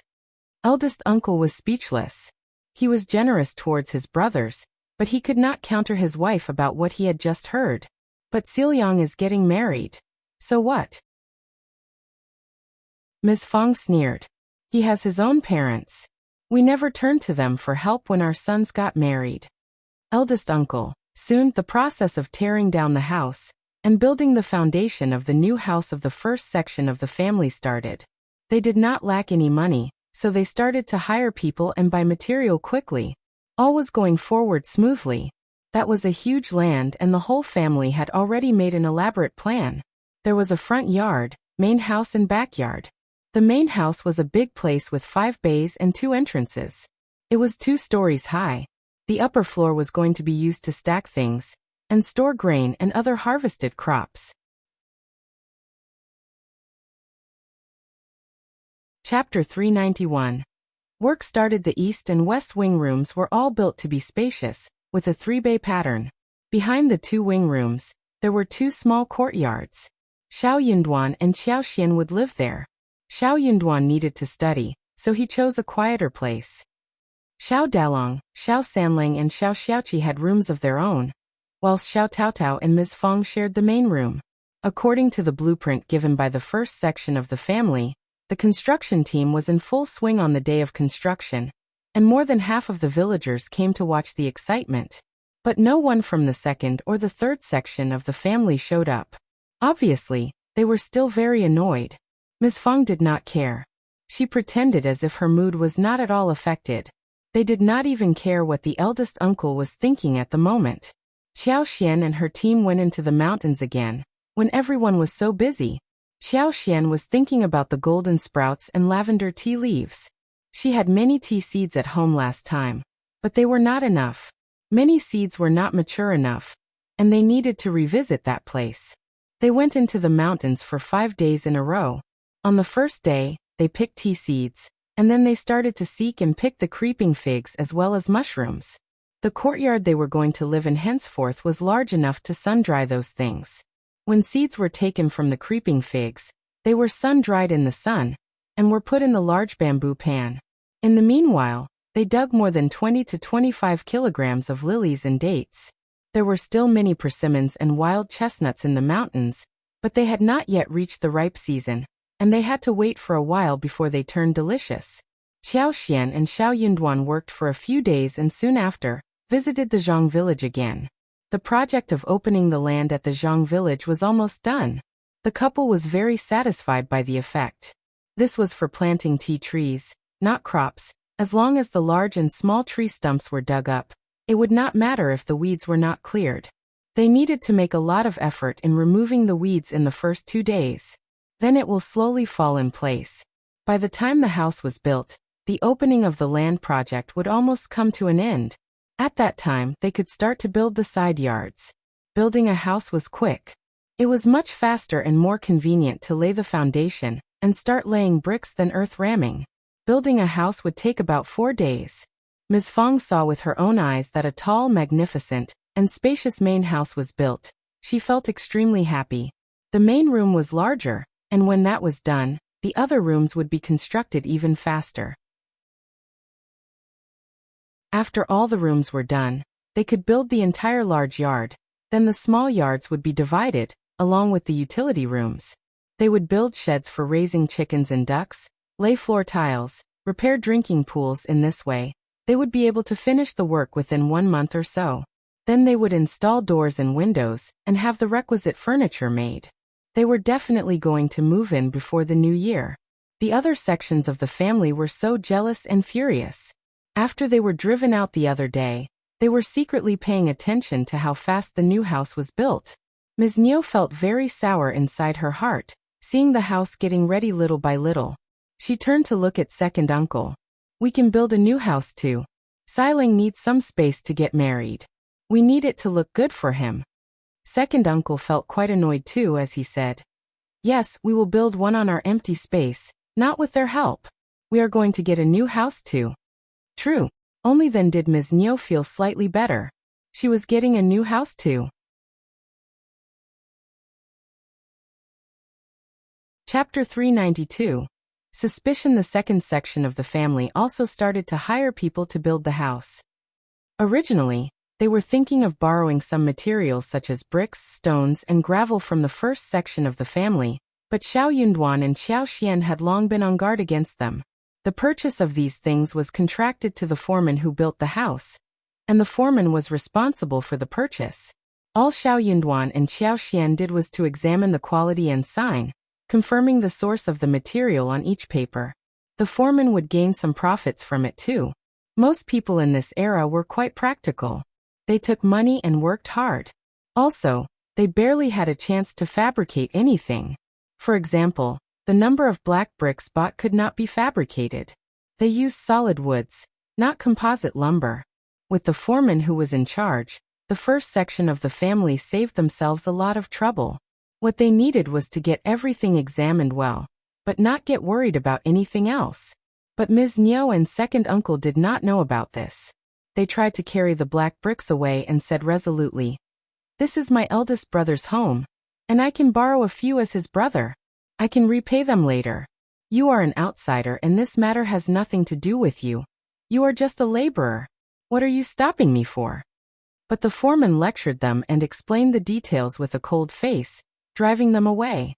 He had bought everything with his money, and if Ms.Mi carried them away, he would need to make the compensation himself. They had not expected that the first section of the family had done the preparation in this way, thus getting even more annoyed. The first section of the family has spent so much money in hiring people. How much is it? They haven't lent us anything, but they can waste the money on this. Ms. Zhang was most furious. The second section of the family did not offer to build a new house for her when she got married. But now Liulang was getting married and he would get a new house. She was not worse than anyone else as a daughter-in-law. Why was she so badly treated? She did not dare to complain about IAT in front of Ms.Mi, but cried badly in front of Shao Erlang behind their backs. Shao Erlang had not felt that anything was wrong with it because he felt happy that his family was getting a new house. But hearing her tearful complaints, he could not help but feel annoyed and displeased. He could not help but mention this to second uncle, that he needed one more room too because his children were growing up, and they would have no place to live in later on. Second uncle and Ms.Mi, who were still annoyed by not being able to get anything from the first section of the family, lectured Shao Erlang on hearing what he said. One room was already so difficult for them. How could they afford two? They would talk about building new ones in the future. Ms.Mi was sure that it was Ms. Zhang who would have mentioned it. So she lectured her and gave her a hard time for a few days in a row. Ms. Zhang felt so upset that she cribbed about Ms.Mi and second uncle as well as the first section of the family. But for the stingy first section of the family, nothing like this would have happened. On the other hand, the first section of the family had no idea what was going on with the second section of the family. Despite shifting to a new room, Shao Yunduan was still reading, memorizing books most of the time, whilst Xiao Xian took a break and went into the mountains again. Xiao Sanlang and Yang Xiaoni kept her company on some occasions. Xiao Xian and her team did not go into the deep section of mountains every time. There were many mushrooms in the forests as well. They could see the creeping figs every now and then, and she was able to find them easily. There were many wild fruits in the mountains too, ripe with a sweet and sour taste. There were a lot of fun things in the mountains. Chapter 393. Updated Space. Xiao Xian was thinking that Yuezheng Shao might send his men to fetch the last batch of lip balms, and he sure did. It was Chu Shan who came over. Chu Shan greeted her and gave her a present, as well as a letter written by Yuezheng Shao. What surprised Xiao Xian was that the present Yuezheng Shao sent for her was a pot with 5 ginseng. Yuezheng Shao had just written to his elder brother who was called Yuezheng Hong, who believed that the whole thing was very troublesome. But his younger brother rarely asked him for anything, so he could not help but feel like helping him, so he did that in the end. Ginsengs without being processed would get rotten after a long while. So, Yuezheng Hong made a lot of efforts after getting 5 of them, put them in 2 pots and finally transplanted them into 1 pot. When the pot arrived, the ginseng was dying. Yuezheng Shao was worried that it would be gone within a few days, so he asked Chu Shan to have it delivered to Xiao Xian as soon as possible. Xiao Xian thanked him sincerely and carried the pot into the garden with Xiao Taotao. They could not just disappear in her space. They needed to be planted in the yard. After a while, she could tell others in a seemingly casual way that the 5 pieces of ginseng were dead or gone. Then her work would be done. It was her stuff and Ms. Fong would not say anything about it, let alone others. She was the only one who had the key to the garden, and she could easily conceal her secret if she wanted to. She drove away Taotao and put the 5 ginseng into her space. The ginseng, which were on the verge of dying, started turning better when moved to space. Xiao Xian felt that with her heart. When the 5 ginseng were planted in the soil, the space became even more lively and vital. It was autumn, and everything naturally withered. Many plants had stopped growing, and some had become bare. Xiao Xian's superpower was affected by the seasons, and it was not as active as in spring and summer. But the space had not been so lively for a long while. She felt much more energetic when the ginseng were in the soil. Xiao Xian came out when she felt better, after feeling what was inside her head. She believed that if she planted some more precious plants in her space, the space would turn tremendously different. That was to say, the accumulation of quantitative changes to a certain extent would lead to qualitative changes. That made Xiao Xian very excited. She also kept telling herself not to get overly worried about it. The environment she lived in was still too remote and closed, and precious and rare plants were not easy to come by. Sometimes it was all about chances. Yuezheng Shao was quite reliable, and he could be entrusted to find something good. Also, they were building a new house, and she was going to need some more plants. She was definitely going to ask Yuezheng Shao to find those new precious plants for her. She only needed the rare varieties, such as orchids like ghost orchids, crane tops and lotus petals, peonies such as Yaohuangwizi, plum blossoms such as green plums, dead branch plums, camellias such as 18 bachelors, hentiango, chidan, etc. She wanted to get them with the thought that if the space accepted other flowers and trees, as long as they were rare enough, the space would accept them all. She was thinking about how to get these rare plants.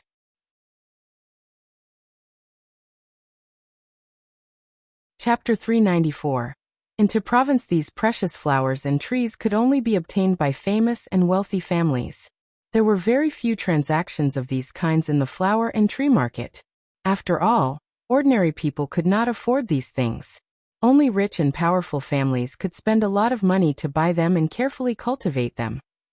Money was not the initial condition. It was just a method to get through. The atmosphere seemed a bit strange as she went home. Xiao Xian turned to look at Shao Yunduan. Shao Yunduan smiled. I was just about to fetch you. Brother Yuezheng has invited us to have a gathering of literature in the province after 3 days. Do you want to join us? Xiao Xian's eyes sparkled. Of course. She could hopefully find precious flowers, shrubs and trees there. She would be too stupid to refuse the invitation.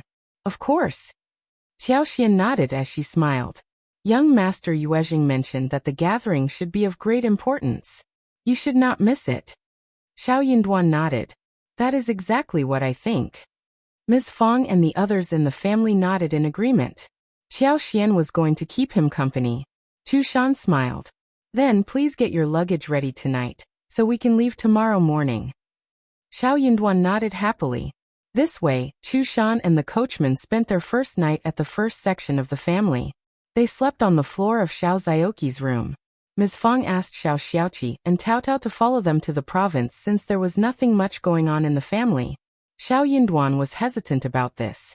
Living as a large family next to the ancestral hall was not as convenient as living at home.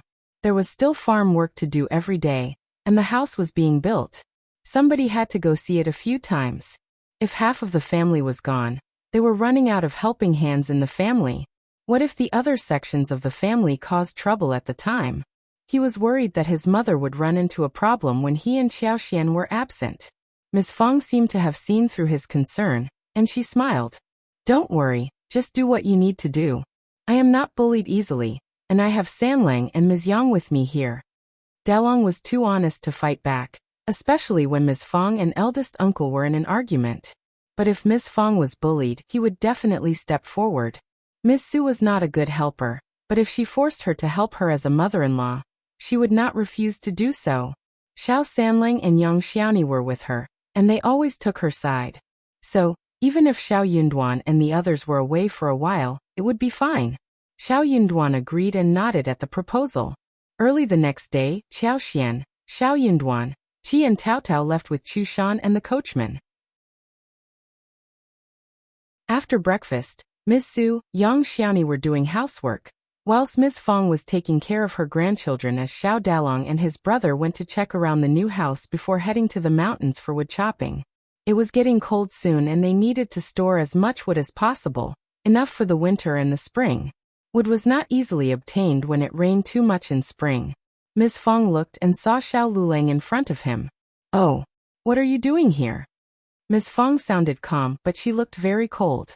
This man had the audacity to suggest moving the whole family together after their new house was built. Ms. Fong looked down at him to an extreme degree.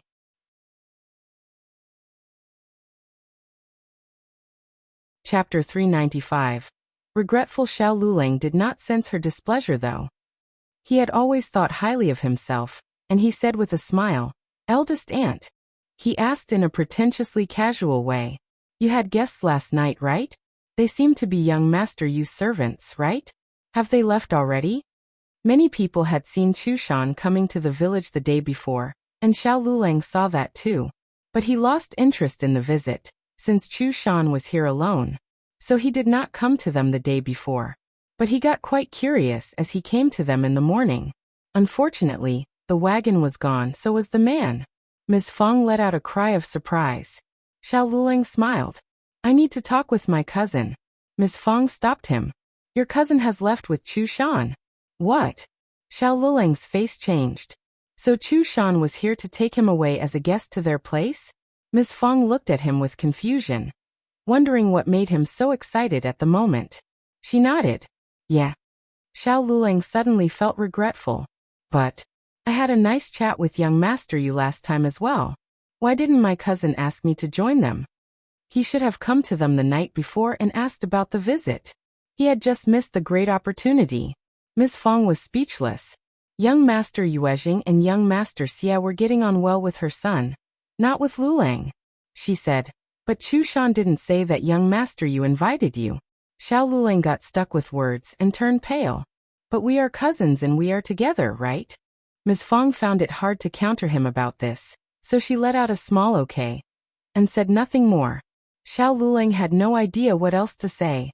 What could he do since the wagon was long gone? He could try to chase the wagon, but he would not be able to catch up at all. He wanted to lecture eldest aunt, but he did not dare to. Xiao Liulang thought of an idea and said, "Where does young Master Yu live?" Ms. Fong understood clearly what he wanted to do, and replied with a smile, "One have no idea." Xiao Liulang. Xiao Liulang felt that Ms. Fong was lying, But he could not prove that. You really have no idea? No. Shao Liulang got so annoyed as he said. Can you swear on that? Ms. Fong threw a look at him. What is wrong with you? I would be mental to swear on this. Just leave me alone. Honestly, you can't do any labor work and just read and write. So you should just stay in the room and read on your own. What will you do if you don't pass any examinations? That was so heartbreaking for him to hear. Shao Liulang. He felt even more annoyed. Shao Liulang felt regretful as he came back home in distress. Ms.Mi asked him about it in concern. Shao Liulang did not want to mention it, but he could not help and complain to Ms.Mi. Ms.Mi did not feel any sympathy, but snapped angrily. They are just showing off. They have rich friends, but so do you. Just ignore them. If you feel bored, go and visit young Master Zhao again. Shao Liulang was startled. In fact, he understood clearly that his relationship with Zhao Guanghua was totally different from Shao Yunduan's relationship with those two young masters. But he did not want to admit that.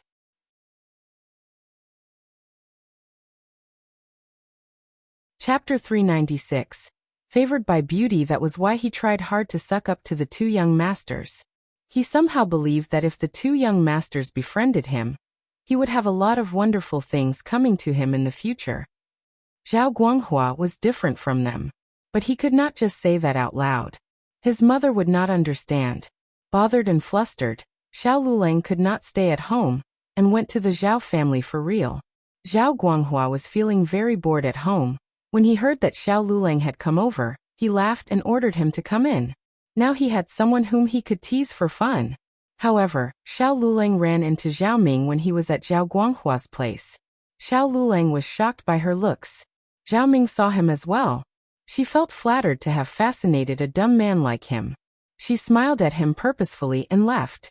Zhao Ming's smile made Shao Liulang's head buzz. He was totally distracted, and after a few moments he became really happy. The elder miss of the Zhao family smiled at him. Did she fall for him? That must be it. Shao Liulang couldn't stand the excitement arising inside his head. He almost burst out in laughter. Since Zhao Guanghua did not witness what happened, he wondered what was wrong with this man. Xiao Xian and Xiao Yunduan, as well as their family, arrived in the province before the day turned dark. It was an early winter day, and they eventually managed to go through the gate before it closed. Chu Shan drove them to the hotel where they had lived last time. Yuezheng Shao had already booked the room for them. They thanked Chu Shan and checked in. It was a quiet night. Early the next morning, Yuezheng Shao and Yuezheng came to visit them together. They had a chat in a very bustling, lively atmosphere. Yuezheng Shao and Yuezheng thanked them for the presents which they brought along. Those included some sun-dried mushrooms and creeping figs. They did not have any bergamots anymore since Yuezheng Shao already took everything away last time he was at their place. All kinds of dried mushrooms were fine, and jelly was still a new product. As expected, Yuezheng Shao liked it very much. Last time when he brought some fresh ones back, Yuezheng Shao specially gave them to his mother and sister-in-law. Yuezheng also ordered someone to make jelly, added various chopped nuts or fresh fruits, and a little crushed ice. The ladies in the family loved it, asking him when he would be able to bring some more back. Xiao Xian and Xiao Yunduan had a few with them this time. The gathering took place after 2 days, and it would last for 3 days in a row. Yuezheng told Xiao Yunduan about some important figures as well as the whole process and the regulations. Yuezheng Shao was not interested in what was happening between scholars, so he started to talk about lipsticks and dessert stores with Xiao Xian instead. They had no flowers for lipsticks right now, so Yuezheng Shao decided to release the lipsticks which they had in stock regularly, so they could stretch it out until the new ones arrived. Xiao Xian gave him 500 lip balms to fill the shortage of lipsticks. Yuezheng Shao planned to customize some crystal, jade, gold, and silver lipstick tubes inlaid with gemstones. Rare things were more expensive, and he would try to sell them at high prices. He wondered if Xiao Xian would agree to that. Xiao Xian was shocked. The Yuezheng family was indeed a wealthy business family with not only a huge background, but also ideas and abilities. Some very wealthy ladies would expect their things to stand out from the ordinary ones.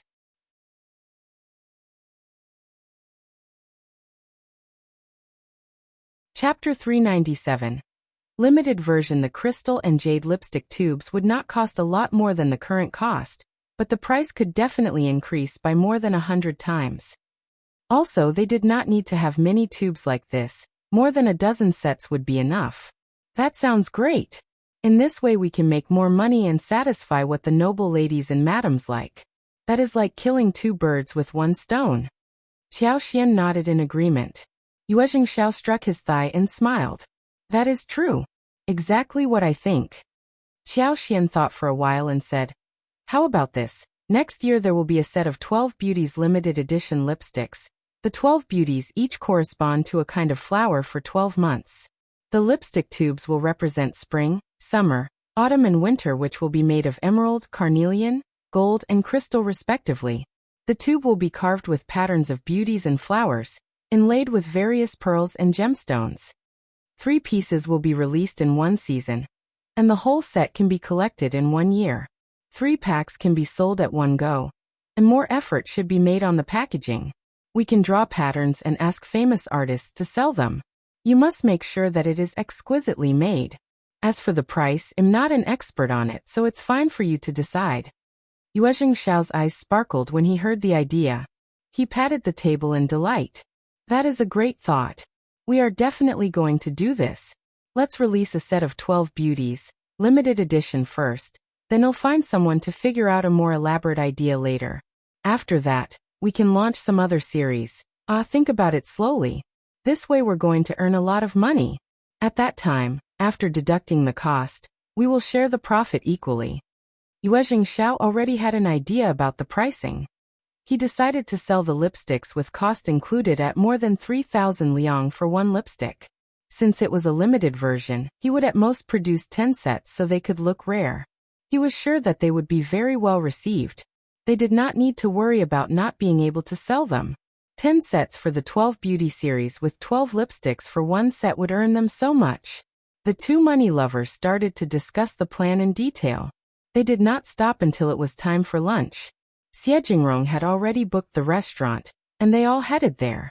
Inside the elegant room, Shao Yinduan was shocked hearing what Yuezheng Shao said about the limited version of lipsticks.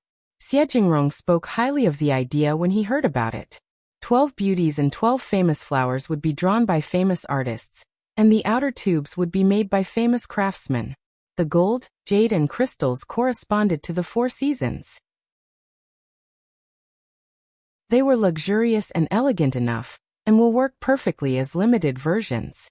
Rare things were always more expensive, and they would definitely be sold. A few thousand liang was nothing in rich people's eyes. After all, real rich people had so much money to spend that it simply could not finish. Hearing that it was Xiao Xian's idea, Yuezheng could not help but look at this girl with admiration. The county magistrate was totally blind to alienate and dislike this daughter of his. If he had treated her well and taken her as an advisor, he would have been promoted and made a fortune and fame long ago instead of trying to stick up to powerful and rich people in this humiliating way. Shao Yinduan was a learned man, but he just could not believe that someone would spend this much money upon buying one lipstick like that. It sounded ridiculous. But Shao Yinduan could not help but feel emotional when he saw how confident Yuezheng and Yuezheng Shao were when they talked about selling these lipsticks. He simply could not understand what was up with rich people.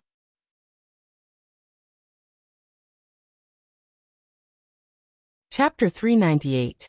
Dessert store. Eating mutton in winter was the most warming and nourishing feeling. Today's several big dishes were all mutton, including roasted leg of lamb, braised lamb chops, braised mutton with radish, steamed mutton with powder, and mutton in a dry pot. They were all served straight out of the pot. The chefs at the restaurants were pretty good at cooking. Yuezheng Shao could not help but talk about the dessert stores during lunchtime. Xiao Xian told him that they already bought the land for opening, and they could plant the creeping figs in spring and harvest them in autumn. There were many creeping figs this year, and the sun-dried ones should weigh over 50 kilograms. But those were not enough to open a dessert store. They needed to have at least 3 or 5 stores in the province, so that they could acquire the market as soon as possible and earn money. One store would earn too little profit. They could not just sell jelly and needed to offer something more as well. This ice powder jelly could not be copied by others. Other things such as sugar taro seedlings, mung bean paste, lily lotus seed and almond soup, bean curd and bean brain, were easy to learn as long as others saw them. So they needed to take over the market right at the beginning, so all the tastes could be showcased well, and could stand firmly and for a long duration. They did not need to open the store as of this moment, but they could start the preparations until all was set and ready to go. Xiao Xian also mentioned raising cows, and she wondered if the cows could be bred because milk could lead to making many other interesting dishes as well. Taking advantage of the trend, she also mentioned sago, cassava, and papaya available in the south. If they could find those, the whole thing would get much better. Yuezheng, Shao, and Xie were both shocked. This was far more than jelly. They were even thinking about raising cows? What was sago rice? Cassava? They never heard about these things. They had heard of papaya, but never saw it before. Yuezheng Shao gave Xiao Xian an admiring look as he sighed. You have such vast knowledge. Everything sounds so good. Draw me some pictures so I can try this with my elder brother. As long as we have them on this land, we will definitely find them. His elder brother had befriended many wandering people as a businessman. Although they were not very close friends, they could offer some help to find the stuff they needed. Xiao Xian smiled. Yes, I also read some sayings in a book about foreign countries. The sago and cassava should come from the west, and most of them have to go to the south to find them. Yuezheng Shao nodded. I will speak with my brother. He smiled as he looked at Xie. We do have cows. Their family happened to have a small ranch, and they raised some cows there. Xiao Xian and Shao Yunduan turned to Xie. Xie smiled. My grandfather and grandmother liked milk, so the family specially raised a few cows, which were easy to handle. Soon, I will take over this pasture and expand it to raise a few more cows. 20 or 30 should be enough. Xiao Xian didn't know if that was enough, but how many cows could be raised on a ranch needed to be calculated by experience or in a scientific way, not as per their wish. Xiao Xian smiled and nodded. 20 and 30 should be enough. Let's see how the store business goes. Yuezheng Shao smiled happily. The business should be good. They talked for a few minutes before leaving. It was quite late in the day.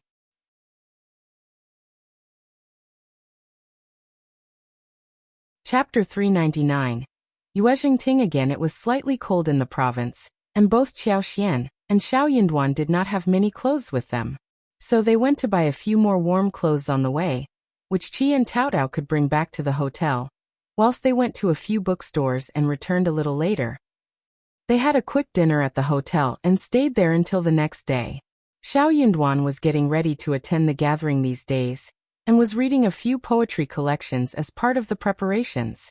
He was definitely going to be asked to make some poems at the gathering, though that was not the theme of the gathering this year. Xiao Xian, Qi and Taotao chose to go out and have a tour around.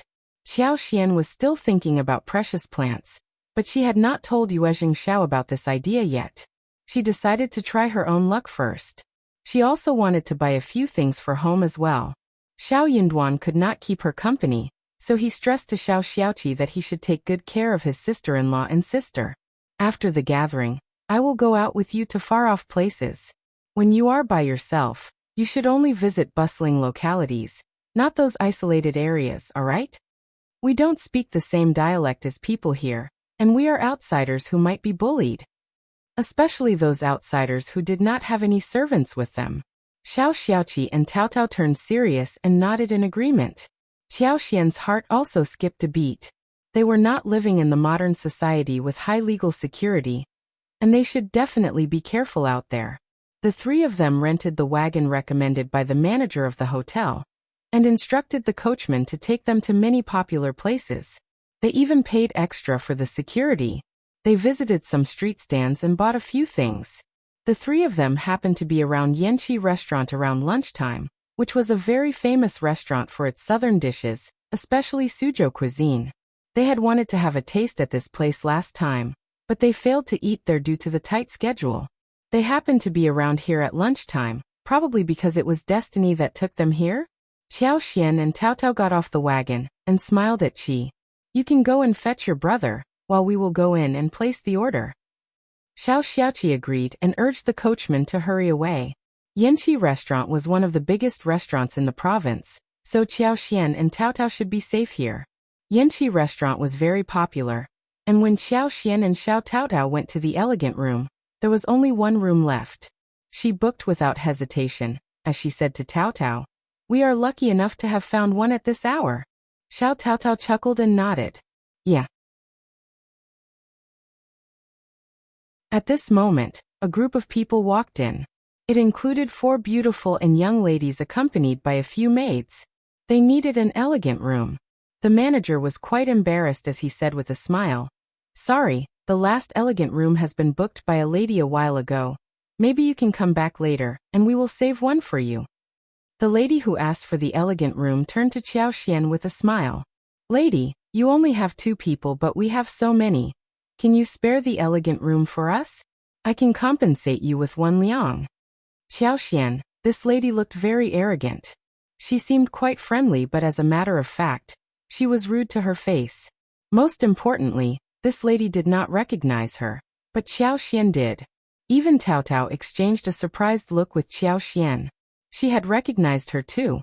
It was Yuezheng Ting, Yuezheng Shao's cousin. Qiao Xian did not care if she recognized herself. They were just irrelevant people in her eyes, and it was not so strange that she did not recognize her.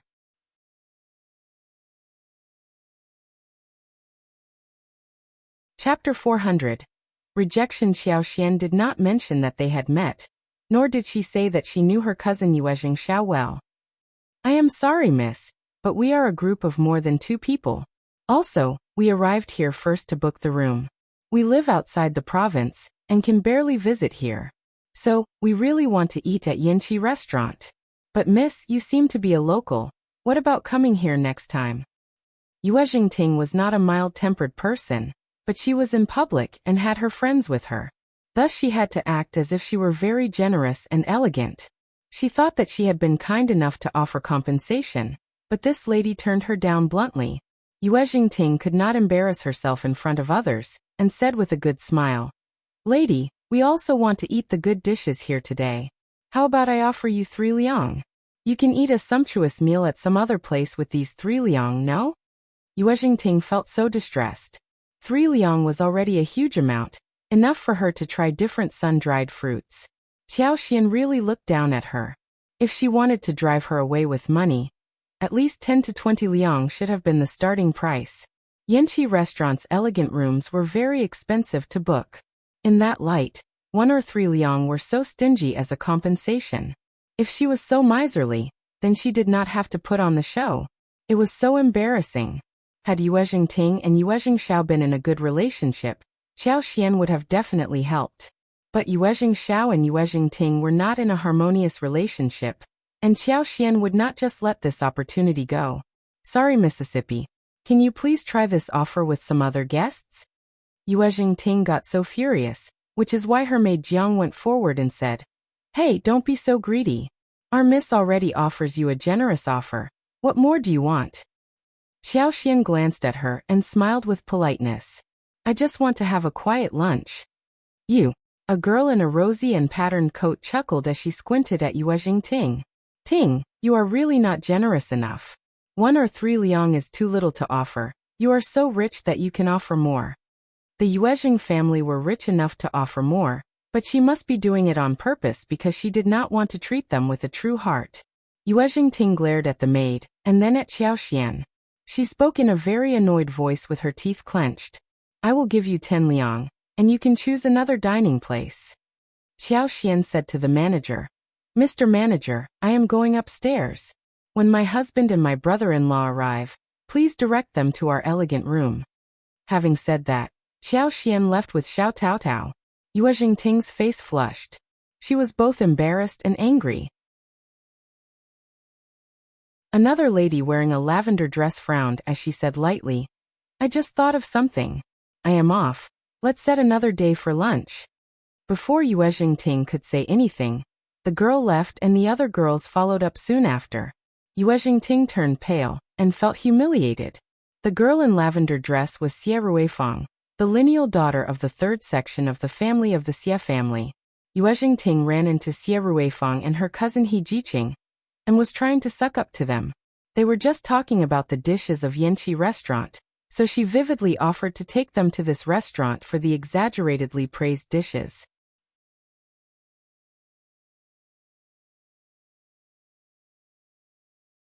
Chapter 401. Angry. The Xie family was a wealthy family with very strict rules for their children. They did not lack drinks or clothes, but they barely had any pocket money. There were special funds for buying clothes, jewelry, rouge and gouache, and the elders would give rewards during the New Year's Day or occasionally at other times, but if they wanted to go out and eat, they might not have too much money in hand. Especially when it comes to a place like Yanqi restaurant. Southern dishes were always exquisitely made, and an ordinary banquet would cost 20 liang at least. Upper-class table would cost more than 100 liang. If liquor and other drinks were added, the price could be much higher. Xie Ruifang and He Jiqing had not been here before, so they were quite attracted to take up the offer. Yuezheng Ting became happy about that. Although it might cost her some money, if she could befriend the lineal daughter of the Xie family, it would be worth the while. Therefore, even if she ran into Wen Qingyuan from the Wen family, the girl in the rose dress, whom she did not like much, Yuezheng Ting did not turn her down. All Xie Ruifang needed to remember was who paid for the meal. However, there were no available elegant rooms left at Yanqi restaurant, which was beyond her expectation. What irritated her was that the last elegant room was taken from her just one step ahead of time. And this woman who took the room did not want to accept compensation for giving up the room. How dare she? She had been filled with hope before she came here, but now everyone was disappointed. She could imagine what Xie Ruifang would think of her. She would have a terrible impression about her. Wen Qingyuan, that bitch, also left with Xie Ruifang, and she was surely going to badmouth her behind her back. He Jiqing chuckled and said to Yuezheng Ting in a gentle voice, I seem to have seen 2 women eating with your third cousin the other day. There were 2 other men with them that day, probably her husband and brother-in-law? It seems that they should be in a good relationship with your family. How could they fail to recognize you as the second miss of the Yuezheng family? He Jiqing smiled and said gently, or maybe I saw it wrong. If you check with her about it, don't tell her that it came from me. She smiled and then turned around, leaving. Yuezheng Ting's face changed, while she stood there with eyes wide open. She suddenly thought of something as she said to Jiang with clenched teeth, You remember the third cousin and young Master Xie eating at the restaurant? There was a family with 4 people, right? Is it them? Jiang was startled, and then showed an enlightened look. You are right, miss, it was them. I remember it now. Good. Yuezheng Ting got even more furious and sneered. They must have recognized me and were playing with me. I am going to teach them a lesson. Yuezheng Ting rushed upstairs in fury. Xiao Xian and Shao Taotao had just sat down when Yuezheng Ting rushed in as she pushed the door open. She pointed at Xiao Xian furiously. My third cousin treats you as friends, but you dare trick me like this. I will tell him so he can teach you a lesson. Yuezheng Ting stopped pretending to be an elegant lady when no one was watching. But she had not thought of Xiao Xian and Taotao's names, so the impact of her accusation was largely reduced.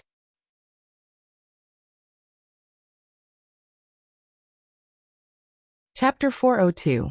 Payment. Xiao Xian raised her eyebrows. Sorry, Lady Yuezheng, but I booked the elegant room first, and I don't want to give it away to you. What is the problem? She gave Yanqi restaurant a thumb up for not sucking up to the rich. No wonder the restaurant was so popular. Yuezheng Ting sneered.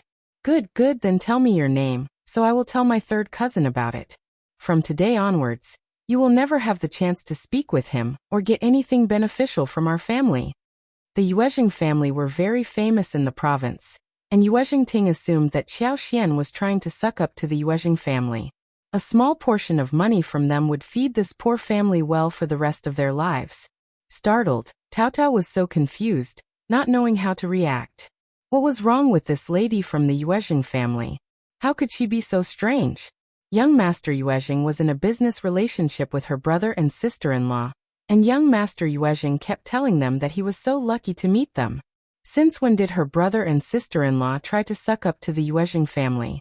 Where did Lady Yuezheng hear about this rumor? Taotao did not like to be misjudged. She could not help but speak up. Sorry, Lady Yuezheng, but you have misunderstood us. We have never taken anything good from your family, and my brother and sister-in-law's relationship with young Master Yuezheng is totally fair and straight. How dare you say fair and straight? Yuezheng Ting sneered. You want to tell me your names? Xiao Xian pinched Tao Tao's wrist and looked at Yuezheng Ting. I don't think that is necessary.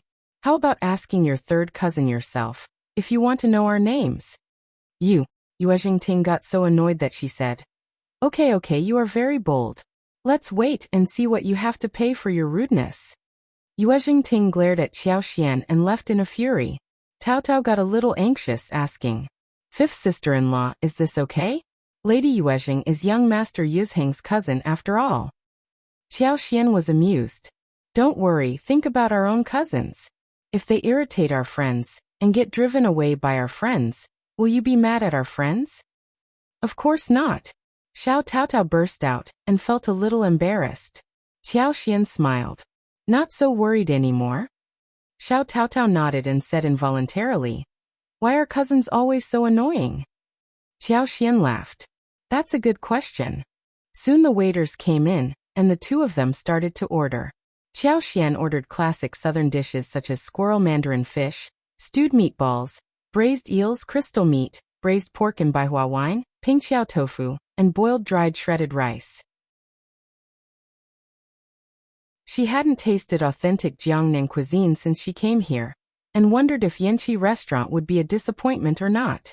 The food would cost over 30 liang, but that was worth the while if the taste was authentic.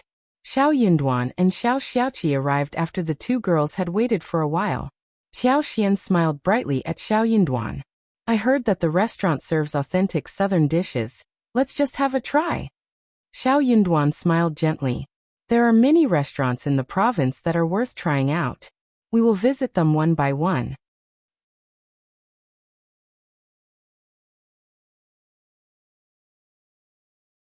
Chapter 403.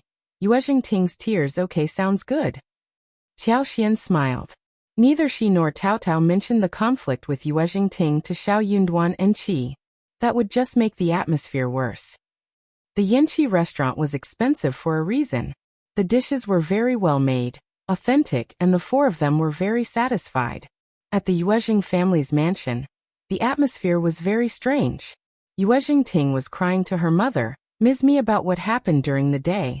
I managed to get the girl of the Xie family to join me for lunch, but I was so humiliated.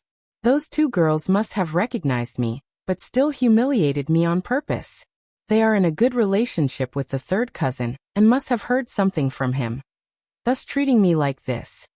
How did they manage to befriend third cousin so they could humiliate me like this just to suck up to him? Will he make them rich? I won't let this go. Third cousin is bullying me. Mom, you have to help me. Those two countryside women have bullied me too. Ms.Mi got so angry, but she took a deep breath and caressed Yuezheng Ting and said, It is okay. I will ask him when he comes back what he means. How can he befriend some filthy people to bully his own cousin?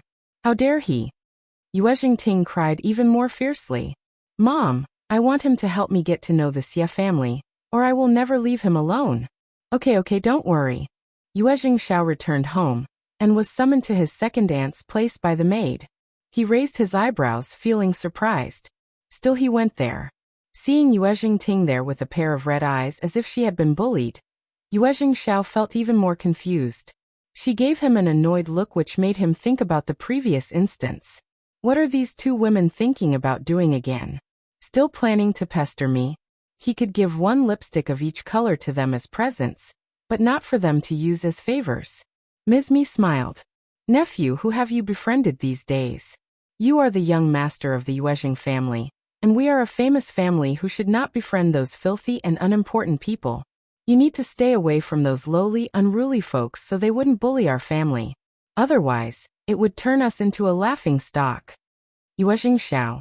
I don't understand what second aunt is talking about. You can put it straightforwardly if you want to. Yuezheng Ting could not help but retort. Third cousin, I met the two women of that family whom you and young Master Xie ate a meal with. The two women bullied me today. They knew that I was your cousin, but they still humiliated me in public. Yuezheng Shao's face turned serious. Was Yuezheng Ting talking about Mrs. Shao and Tao Tao? They were definitely not like that. What happened? Ms.Mi asked him instead. Who are those two women? Where are they from? How did you get to know them? Maybe we have conducted business with them? Yuezheng Shao knew that Ms.Mi was trying to cause trouble. He kept his connection a secret and said, they don't have any business with us. Just with him. We are just ordinary friends. Cousin, how about telling me what is really going on? Ms.Mi snorted and pursed her lips.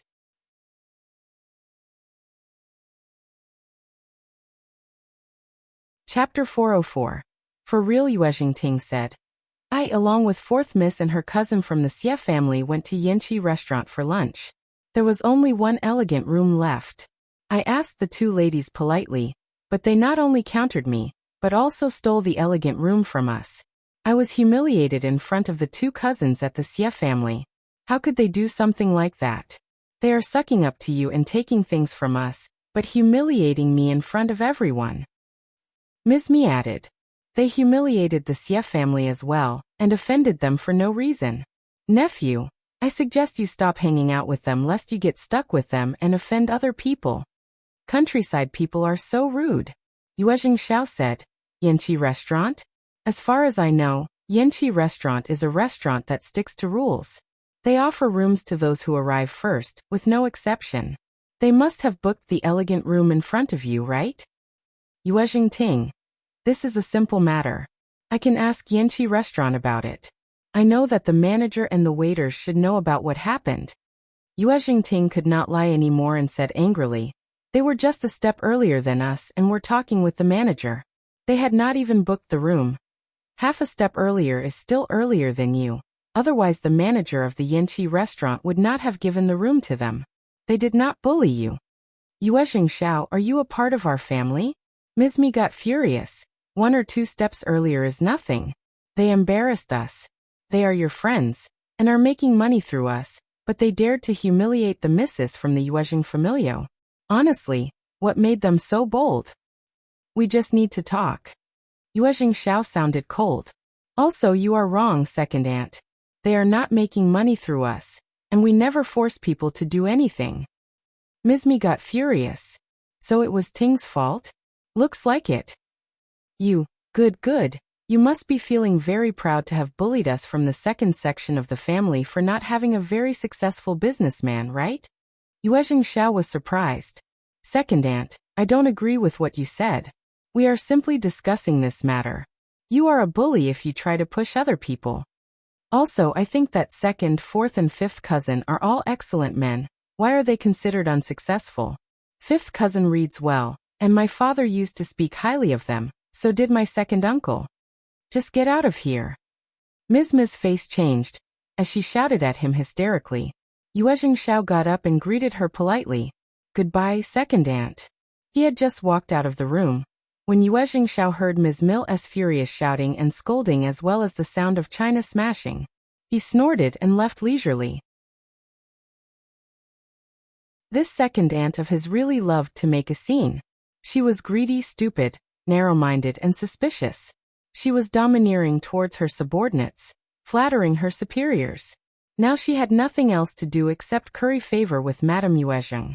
She could not give birth to a son, but refused to treat the second, fourth and fifth cousin well. She kept changing the way of tormenting them.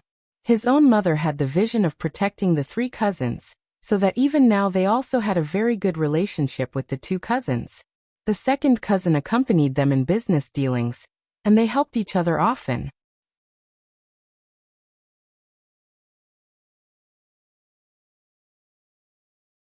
Chapter 405. Working harder that made his second uncle feel very satisfied as well, so when his second aunt tried to turn them against each other, she inevitably failed. That was why he quit the family business. When he quit the family business, second uncle felt even more satisfied, and the family would get more stable, and his mother felt more assured taking care of his father in town. His fifth cousin was very smart. He had been reading a lot since he was young, so the family decided to train him to work for the government. But for some reason, The second aunt was worried that when the fifth cousin became an officer, his mother, Concubine Min's position would be raised. So, she got Concubine Min killed first. Though there was no direct evidence, people were well aware of the fact. Fifth cousin was not too young at the time, and he remembered it. For that, he would probably get second aunt killed when he reached a high position in the government. How dare she scold him like this right now? She was so stupid. Yuezheng Shao thought for a while, and decided to visit Shao Yunduan and Xiao Xian at the hotel in the afternoon. Yuezheng Ting had offended his friends, and he needed to express his stance. Xiao Xian had not intended to tell Shao Yunduan about this, but now the secret was revealed. She heard him speak a few words and said to Yuezheng Shao, "Lady Yuezheng was quite rude at the very beginning, so I did not give away the elegant room to her. Is that okay?" Yuezheng Shao laughed. "Sure. The first one there gets it first, just ignore her." Xiao Xian smiled. "Thanks." Speaking of this, Yuezheng Shao decided to have a friendly get-together after the scholars' gathering. He also stressed before leaving that he would offer any help if needed. When he was gone, Shao Yunduan looked at Xiao Xian. "You are fine, right? Why didn't you tell me about it?" He was a bit unhappy to hear that his wife had been bullied, and that he knew nothing about it. Xiao Xiaoqi and Tao Tao exchanged a look and left the room quietly. Their instinct told them that they should leave the room at the moment. Feeling her heart warm up, Xiao Xian blushed a little when being stared at by his scorching look. She just felt a bit sad to see his hands withdrawing, when they were almost about to reach hers. "I am fine, I just thought that I didn't need to bother you about it." She did not want to get humiliated in front of the public, so she would not have done anything extreme. The Yuezheng family are a rich family, and they have a large network with many contacts around. Lady Yuezheng must be spoiled enough not to be used to this situation. What if she does something terrible in secret to you? Just tell me if something strange happens in the future, okay? Shao Yunduan knew that it was because he was not strong enough so many things like this happened. Otherwise, he would have gone back to Yuezheng Ting to demand an explanation. He was a man who could read, and passing the imperial examination was the only way to make him stronger. He needed to work harder. Xiao Xian felt her heart turn soft. She looked up and smiled at him with a pair of sparkling eyes. Okay, I got it. I will not keep anything from you ever again, okay?" Shao Yunduan nodded and his heart started to beat nervously. "As long as I am here, no one will ever bully you." "Okay, I know." Shao Yunduan smiled. "Good, do remember that in mind." The couple looked at each other, feeling their hearts turning warm. Shao Yunduan did not tell her how he felt for her, because he was not qualified enough at the moment to do so. Xiao Xian was not anxious to hear what she wanted to hear. He had only her and he only cared about her.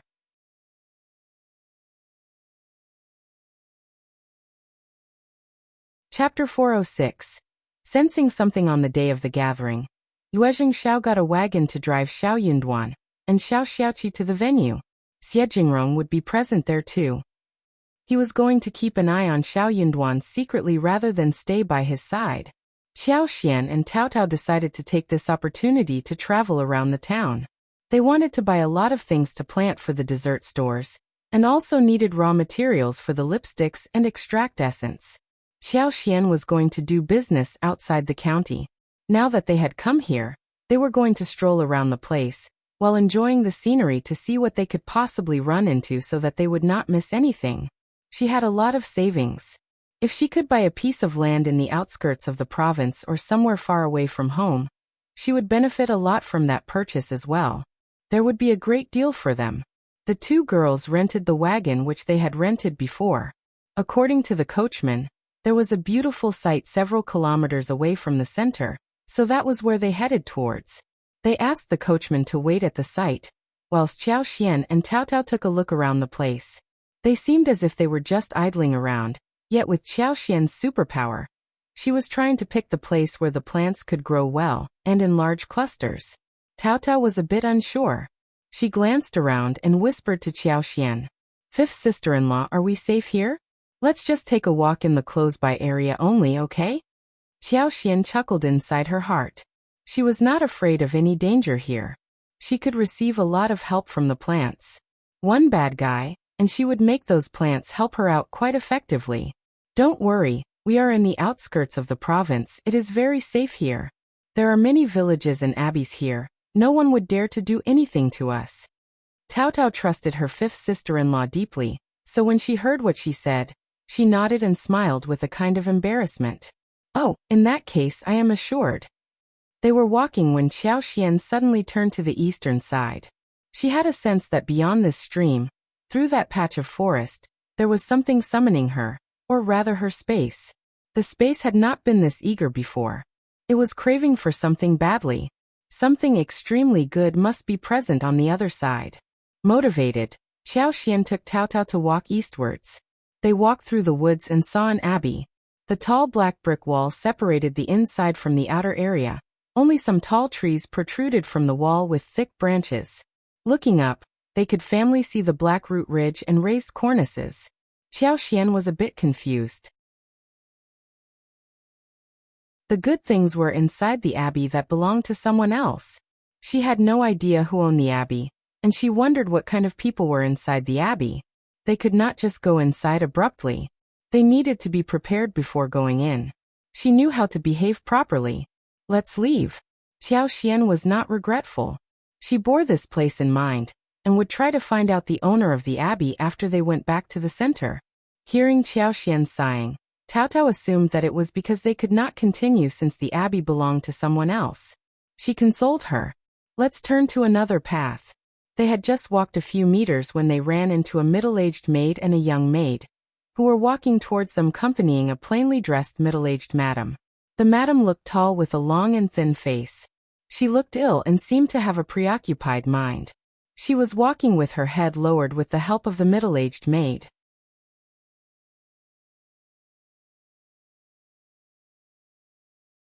Chapter 407. Encounter with First Madam. The woman maid held a basket with a lid, and the three of them were not talking. Seeing that, Xiaoxian and Taotao made way for them to pass through.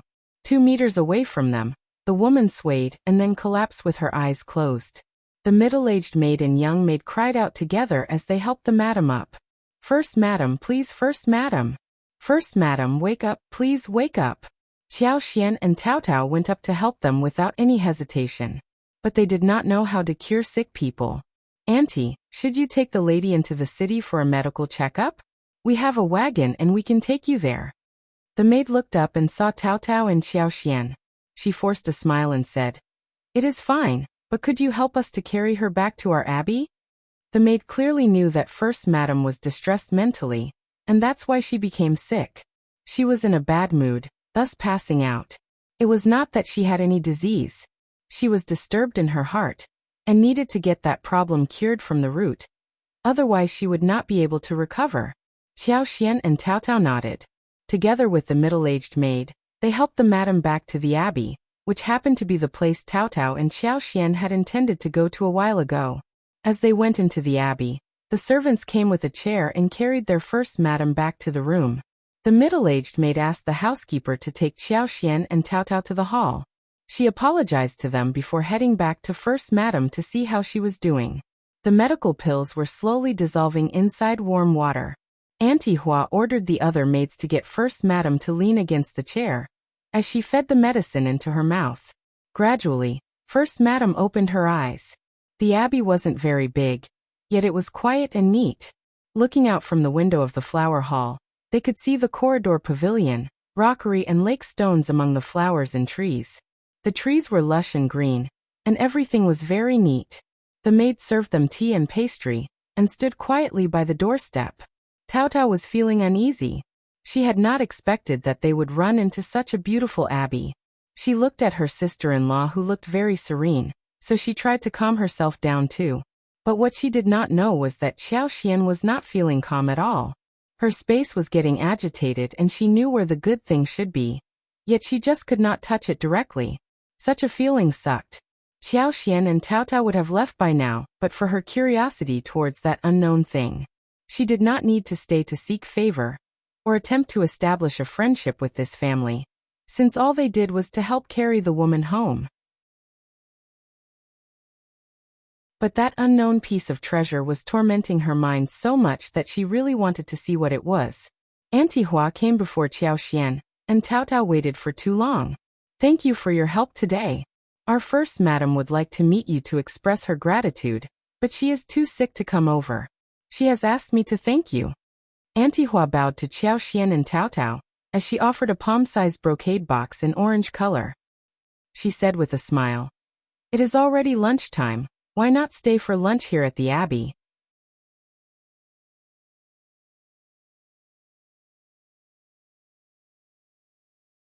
Chapter 408. Treasure. Xiaoxian turned down the brocade box. "It is just a small favor, we cannot accept such a big present. If it is okay with you, we would like to have lunch here." Startled, Auntie Hua smiled. "That is totally okay, please stay for lunch. This present. Just put it away, we can't accept it." Xiaoxian just could not accept such a large present just because she did a small favor for them. Seeing her resolute attitude, Auntie Hua did not insist, but exchanged names between each other so they could be served lunch soon. Xiaoxian could not give up the chance of taking a walk around and begged the maid, "Auntie Hua, can we take a walk around this garden? It looks so beautiful." It might be a little rude for them to make a proposal like this just because they had done them a small favor. Slightly surprised, Auntie Hua did not expect that a properly behaved woman like Xiaoxian would propose something like this. Despite her slight displeasure, Auntie Hua nodded with a smile. "Sure, just walk around as you wish, but don't go too far." "Thank you." Xiaoxian smiled and thanked her. Taotao thought that her sister-in-law was really interested in the landscape in the garden, so she was also very glad to have a chance to take a look around this beautiful garden. The two girls walked into the garden. Xiaoxian had a predetermined goal in her mind. She simply followed the direction the space was summoning her to. Soon they came to the deep side of the garden. Then she was shocked. She was totally taken aback, facing the patch of woods in front of her. Taotao could not help but breathe. "It smells so good. What are these trees? They are giving off such a nice scent." Xiaoxian, of course, there was a great smell. The forest was not large, but there was so much sandalwood, which was emitting the fragrance. The trees were very well trimmed, despite the size. Some large trees would be as old as 40 years. Xiaoxian did not recognize the trees, but she could sense that there was a smell of sandalwood. But she could also sense that the forest was filled with precious trees. That was because her space had turned desperate for them. If she was more knowledgeable, she would be even more shocked, because the trees included sandalwood, yellow rosewood, lobular Venus red sandalwood, golden phoebe, camphor tree, purple camphor tree, cold-scented tree and more. The owner of the abbey apparently loved those precious woods, so they had this patch filled with trees many years ago. These were huge trees. Xiaoxian could not help but walk into the trees, when she saw a very tall, sky-piercing tree. But she could not just take them. She wanted to get a few twigs, but she failed to reach them. She needed to walk up to the tree to get them. Xiaoxian struggled for a while, but didn't ask Taotao to climb the tree together. It would be embarrassing if people in the abbey saw it, especially after they were received so warmly. If she did this, it would be too disrespectful and unsuitable. Xiaoxian thought and decided to ask Auntie Hua to get 2 twigs for them. Small ones would do too. As long as these twigs went into space, with the blessing of magical power, the space would be full of vitality. The small branches could take root and grow vigorously.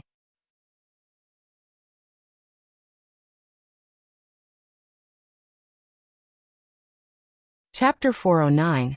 Repair. The trees from all over the country were all gathered here, which was not a very easy thing to achieve. The owner must have spent a lot of money and energy on this project. They were all precious things, and the owner might not be willing to share anything with her. But she could give it a try. "Sister-in-law, look, someone is there." Taotao tugged at Xiaoxian's sleeves, as she pointed at a place not far away. The forest was not shadowed by any bushes or weeds, but the trees were flourishing, and they were not able to see everything at one glance, unless she used her superpower.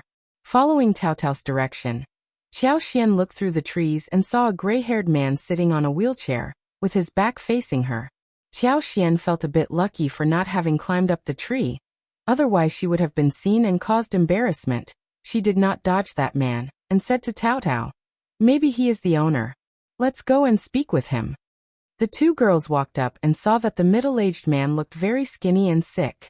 His cheekbones stood out, and his hair had turned gray. Hello. Xiaoxian stopped the moment she started to speak. The middle-aged man's head was tilting to one side. His eyes were tightly closed and hands drooping. He had apparently passed out. Fifth sister-in-law he. Don't be scared, Xiaoxian was surprised too, thinking what kind of luck she had to run into two such people. She stepped forward quickly. She reached out for the man's pulse. The middle-aged man was wearing a robe in a dark brown color with golden lines. The wheelchair was made of rosewood, which she realized only when they got closer. It could be seen that even if he was not the owner of this place, he was definitely a master with status. Xiaoxian could not leave the man here like this. What if he was dead? Then how should she tell others about it? She needed to check his pulse first so she could either stay here or fetch someone. Xiaoxian was startled again when she felt the pulse. The man seemed to have been poisoned. The muscles in his lower body were severely blocked. That was why he could not walk, and his chest and internal organs were also damaged to varying degrees. As long as he was alive, he must endure unbearable torture. Xiaoxian subconsciously activated her superpower. It flowed through her fingertips and poured into the middle-aged man's body. The small but endless, energetic superpower slowly opened up the territory in the man's body, washing away the blocked tendons and repairing the dilapidated damage wherever it passed by. Tao, who was standing next to her, got so nervous that she wanted to burst out in tears as she saw the fainted man and the absent-minded sister-in-law of hers. What was wrong with this man? Why was her sister-in-law not reacting? What was this terrible situation? What should they do? Old master. Yuan got so surprised when he saw two strange women standing next to his old master. He walked up and pushed the wheelchair backwards. Who are you? What are you doing here? Xiaoxian withdrew her move and said, Sorry, mister. We were walking around when we ran into this place, and this old master seems to have passed out, so we. Yuan lowered his head and found that his old master had fainted. He let out a cry of surprise, ignored Xiaoxian and Tao, and walked away in a hurry with the wheelchair.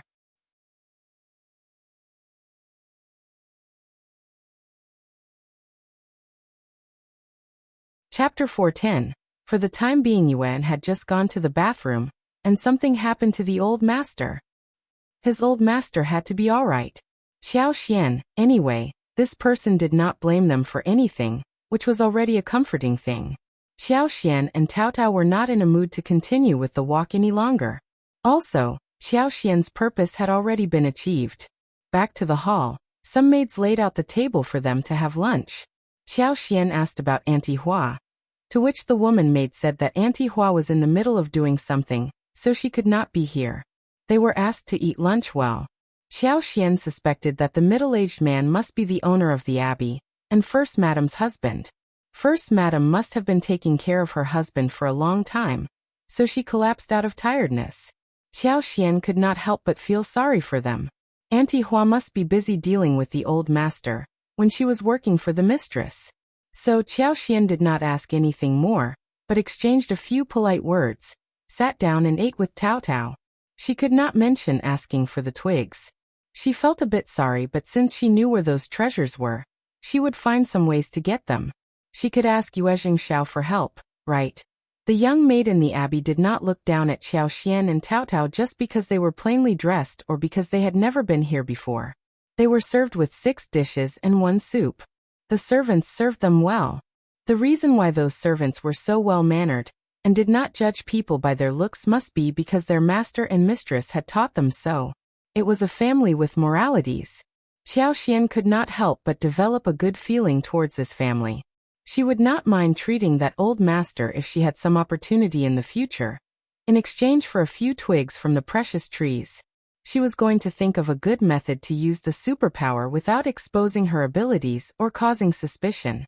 After lunch, Xiaoxian and Tao waved them goodbye. They took a walk around and went back to where the wagon was stationed. Then they went back to the city together. It was almost 4 in the afternoon when the 2 girls arrived at the hotel. Shao Yunduan and Qi had not yet returned as the evening touched down. They might not be able to come back for dinner. So Xiao Xian and Tao Tao ate some simple dinner at the hotel, rather than wait for them. Sure enough, when they returned, it was already dark outside. Xiao Yunduan had drunk some wine, and walked in with the help of Qi and Chushan. Luckily, he still had a pair of bright eyes. He was not fully drunk. No one liked to take care of drunk people. Chushan did not leave directly after he helped Xiao Yunduan. Instead, he left after helping Xiao Yunduan wash up. Xiao Xian thanked Chushan, and gave him a red packet containing 1 liang, and asked Qi to walk him out. Then she asked Qi about the gathering. Speaking of it, Xiao Xiaoqi could not help but tell Xiao Xian and Tao Tao the story vividly. It was a very bustling event. They made poetry and discussed articles. Everything looked lively. He could not understand it all, but he could still tell that there was competition in the happy place. Xiao Xian and Tao Tao showed concern about Xiao Yunduan, to which Xiao Xiaoqi said proudly, "Fifth brother is excellent." Everything spoke highly of his articles. Some people looked down at him initially, but when he made the articles, they were all convinced, especially when young Master Xia praised him as well. After that, everyone started to look at fifth brother in a different way.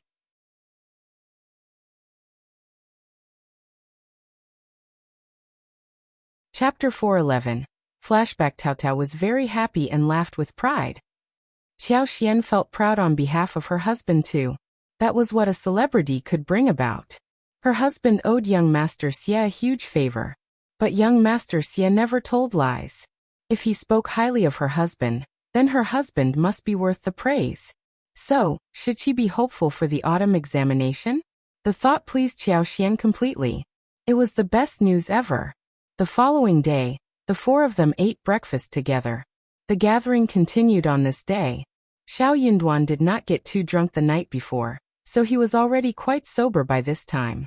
He even inquired about Xiao Xian and Tao Tao about where they went the day before. Xiao Xian did not mention the abbey, but only told him briefly about taking a tour outside the town. Xiao Yunduan was about to say something, when Xiao Xian smiled. Just very close to town, somewhere with many people around. We didn't or will not go too far. Xiao Yunduan smiled too, and dropped his idea to nag her. Don't travel too far. After breakfast, Xiao Yunduan and Qi went out, whilst Xiao Xian and Tao Tao stayed for a bit longer at the hostel, and then stepped out for shopping. There were a few sights with beautiful landscapes that were worth visiting. At the abbey, old master, who was in a coma, woke up finally. The old master had been seriously injured in an accident before. His legs were crippled, and other body functions were also damaged to some extent. Most of the time he lay down in a daze every day. Going into coma or experiencing occasional pains happened often. There were some occasions when he would feel better. Whenever he felt better and the day was nice, he would go out in the wheelchair, asking his servant to help him check the forest consisting of the precious trees that he had planted 30 years ago. When the old master woke up and saw his wife sitting by the bedside crying, he responded with a smile. "You are still not used to this, are you?" Madame forced a smile. "Of course not. You have to get well, don't frighten me." She was not afraid of taking care of him, nor was she worried about keeping him company in this tedious abbey. She was just scared that he would pass out and never wake up one day. The doctor said that his body was already very weak, and his viscera had been severely damaged. These years, he only relied on precious medicinal materials to continue his life. Despite that, it was still getting worse little by little. One day, it would turn so bad that his body wouldn't be able to bear it any longer. At that point, it would be the end of his life. But his wife did not dare to let him know about that. It was something that continuously pained her heart like a blade hanging over her head, which might drop any time. Especially during the past 1 year, he was getting worse and any small occasion would make her nervous. But despite the relapse that happened today, old master looked good and ate a lot more food during dinner, and drank a more bowl of soup. Maybe I had been trapped indoors for too long. And today, I am much better and feeling more energetic. His wife felt very nervous upon hearing the words. This should not have been the last moment before death, right? She forced a smile. Good that you are getting better, good. First Madame slept in the old master's room that night. She barely dared to close her eyes in case something happened.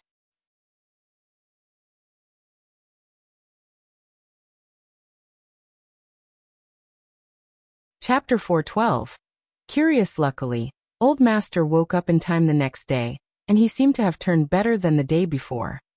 The doctor came to check on the Old Master today and was shocked. Old Master, madam, did you consult another doctor? Or did he drink any medicine or get acupuncture or anything else? Huh? What? Both Old Master and madam were confused. What do you mean, Dr. Tang? You are the only doctor who is taking care of his health, and he eats and takes medicine according to your instructions. No one else is involved. For real? Of course, I am not joking about this. Madam said seriously. Dr. Tang said, Madam, please, I don't mean anything like this. It is just, I found that Old Master has turned much better than before. Dr. Tang gave a hard pinch on Old Master's left calf, and said, Sorry. The Old Master let out a scream. It hurts. Madam stiffened, and Auntie Hua as well as everyone else all got very shocked. What are you saying, Old Master? Madam's voice shivered. It hurts. Dr. Tang, can't you be gentle, you? The Old Master finally realized what was going on. He stiffened too as he mumbled. Am I dreaming? Pinch me again now. He lost feelings for his legs ages ago, and a pinch, or even a stab of knife would lead to no feelings at all. But Dr. Tang just pinched him and he felt the pain. He could not believe that it was real. Dr. Tang pinched him again. Ah, it hurts. Old Master inhaled and said, Dr. Tang, can't you be gentle? Everyone burst into laughter. Auntie Hua smiled and said, This is great news, madam. Every servant started to pass on congratulations to the Old Master. First, madam could not help but smile. That is a piece of great news. Dr. Tang, what on earth happened? Thank you so much for your help. Dr. Tang shook his hands. No, madam, this has nothing to do with me. If I were this capable, I would have cured the Old Master long ago. Not only have Old Master's legs gotten better, but the previously blocked tendons also show signs of unblocking. Even the wounds in his viscera also get better. This is definitely not my contribution. I am also wondering who is so capable to have done so. Dr. Tang looked very expectant. Old Master and Madam exchanged a look between themselves. Oh well. Old Master, Madam, just think about it thoroughly. Did you run into anyone today? Or ate, or drank anything different? Anything? Old Master and Madam thought deeply. There was nothing out of the ordinary. My Old Master is receiving treatment in the abbey and no guests come over except for his son and daughter-in-law who visit him sometimes. Auntie Hua smiled. Yeah, it is very quiet here, and the Old Master is receiving treatment here because he doesn't want to be disturbed. No one was here today except Madame Qiao and her sister-in-law, who helped us to get Madame home. Dr. Tang's eyes sparkled as he said, They did not meet the Old Master. It was an offhand question, but Dr. Tang was very curious to know the truth. He did not want to leave out any possibility.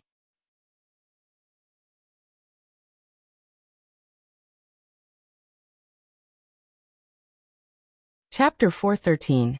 Dreaming. Auntie Hua laughed. Of course not. They didn't even meet the Old Master. Yuan suddenly looked up and looked at Auntie Hua. He thought for a while and said carefully, The two ladies? They did meet the Old Master yesterday. Yuan recounted what happened in the forest the day before. Dr. Tang added, Old Master was in a coma, and no one knows what they did. Where are they right now? Can I meet them? Everyone present. They felt that Dr. Tang had turned mental. Madam smiled. Dr. Tang, that can't be possible. I don't think that is possible either, so I need to find out what is going on. Can it not be because your medicine works? Impossible. I know what medicine I have prescribed. What about doing it like this? We look for the two ladies. In the meanwhile, Old Master, Madam, and Auntie Hua, you can start to recall what you have given or done to Old Master, or eaten anything special. If we find the cause, the Old Master's health could turn better. Everyone got very motivated. Dr. Tang, you are saying that Old Master is becoming better. Can you check him more carefully, and see what is it that made him better? Dr. Tang laughed bitterly. If I was able to do so, I would definitely have found the cause. But I can't. Old master's health has improved, but I don't know how. I need to find the cause. Madam nodded. Okay, I got it. Dr. Tang added. If you find the cause, you have to tell me about it definitely. Of course. Dr. Tang sighed and left. Madam asked Auntie Hua to think it through carefully, and asked the servants to fetch her son. Her son was very good at finding people. It turned out that her son was Yuezheng Shao. Yuezheng Shao was doing accounting in the study, and when he heard that his mother was looking for him, he got frightened and miscalculated things. He turned anxious suddenly, wondering if something bad had happened to his father. So he hurried off to look for them. His mother had never urged him so quickly. He arrived at the abbey and heard what happened to his father. He became so happy. No wonder his mother was in a hurry. His mother just could not wait to tell him the good news. First Madam narrated what Dr. Tang had told them, and said bitterly, "We are clueless about this. We are wondering what happened to your father. Can you help us find a couple of ladies?" Yuezheng Shao listened to her carefully. But as the story went, he felt that something was getting really weird. Madam Chiao, Mississippi Shao? Sister-in-laws? But weren't they? How did they end up coming to his abbey and cure his father? Also, since when did Madam Chiao know how to cure people? Yuezheng Shao felt as if he were dreaming. Are you listening? First Madam patted him as she saw her son's mind drifting away. Yuezheng Shao smiled. I am. You need to find those two ladies, right? I will definitely get them here for you.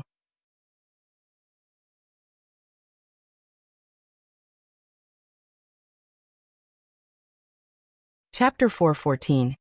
Invitation. He could not help but describe what Xiao Xian and Xiao Taotao looked like. Auntie Hua's eyes widened. Yeah, that is it. Do you know them, third young master? First Madam was very surprised too. Yuezheng Shao smiled. If it was them who were here, then you don't have to worry. We are actually good friends. Madam Chiao's husband, Xie Jingrong, and I get along very well with each other. Madam Chiao is a very smart woman. She can do business well. Hearing that the lipsticks, which were so popular and always out of stock, originated from Madam Chiao, First Madam was taken aback. Is she really that good? What a pity that I did not meet them yesterday. Auntie Hua was very surprised and chuckled. You can't judge people by their looks. Madam Chiao and her sister-in-law looked very ordinary, but they have such hidden abilities. Auntie Hua could not help but feel lucky that she had not looked down upon them the day before, otherwise it would have been so embarrassing. You have not seen them, and I am not sure if they are the ones whom you are looking for. I will go and meet them now. First Madam nodded, and urged him. Go right away, don't delay it. Yuezheng Shao left the abbey, went onto the wagon and told the coachman to head towards the hotel where Xiao Xian and Xiao Yunduan were staying. I have not yet confirmed it, but I do feel that they were the saviors. Sister-in-law is a great woman, and I am good as well. What luck I have. Yuezheng Shao came to the hotel, but Xiao Xian and Taotao were not there. The two ladies had gone shopping. They planned to try different cuisines, so they took a slow walk around and bought some interesting things. Yuezheng Shao could do nothing but wait at the hotel. It was not long after lunch that the two ladies returned. Sister-in-law Taotao. Yuezheng Shao's eyes were sparkling.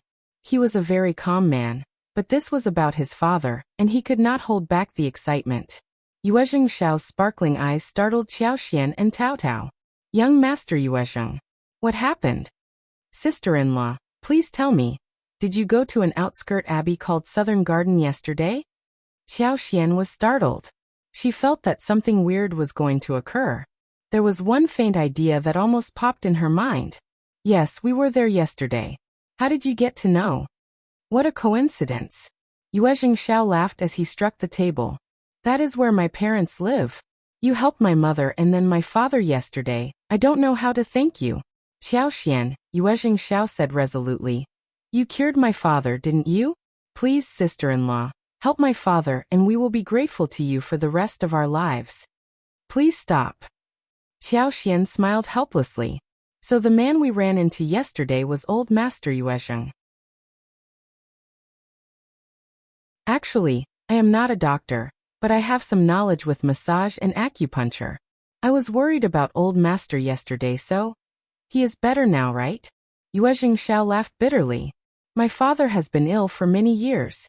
He was seriously injured in an accident when he was walking with a caravan. His legs became numb, and his internal organs were severely damaged. All these years he has just been dragging his body until yesterday. But you helped him and his spirit has improved a lot already.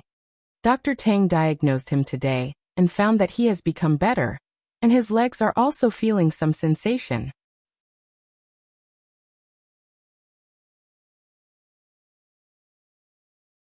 Chapter 415, Tryout Sister-in-Law, you can definitely save my father.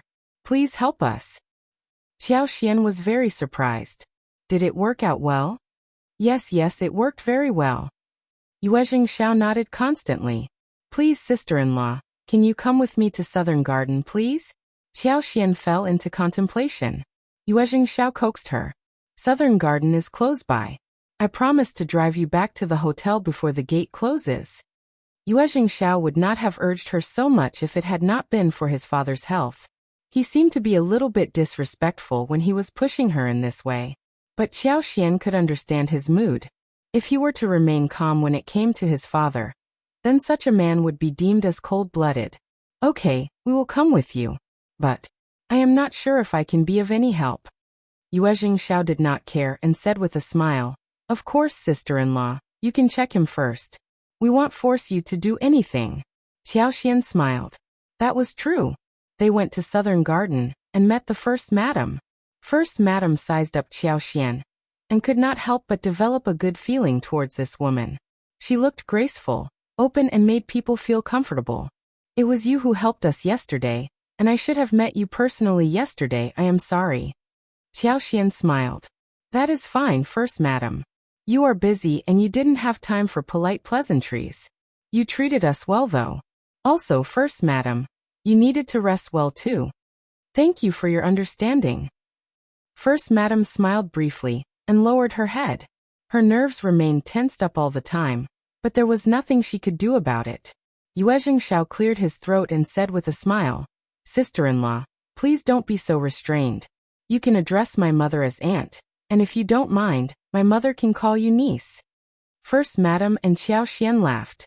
She did not refuse and greeted First Madam by addressing her as aunt. First Madam asked them for their names and called them by their names. She even gave Tao Tao and Xiao Xian a pair of ruby-embodied golden hairpins as greeting presents. They exchanged a few words, and then talked about what happened the day before. First Madam realized that Dr. Tang had guessed it right. Xiao Xian had helped her husband. She could not help but exclaim with excitement. Xian, could you please help him again? He has been lying in bed for so many years, and I am afraid. First Madam started to sob. Yuezheng Shao turned to her and consoled her. Don't be sad, Mom. He is getting better, right? His health will surely improve. He and his elder brother had never stopped hiring the best doctors around. Xiao Xian consoled First Madam and replied soothingly, I will give it a try. Let's see if that works. First Madam was so grateful already that Xiao Xian had decided to help them. Xiao Xian had no idea how to do acupuncture or massage. She could not even recognize any spots. She came to help without bringing any needles along as well, claiming that they had come in a hurry. But they had needles ready at the abbey, which could be used. As she put the needles on the calf, these caused no feelings except for pain. After putting on the show for a while, Xiao Xian said, maybe if uncle is in a coma, he would be totally relaxed and the treatment would work better.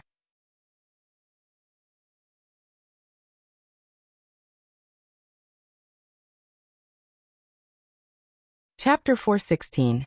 Superpower for Disease. First Madam and Yuezheng Shao exchanged a look with each other. But there were all kinds of methods for curing diseases, and it was not a strange thing that people could receive acupuncture when in a coma.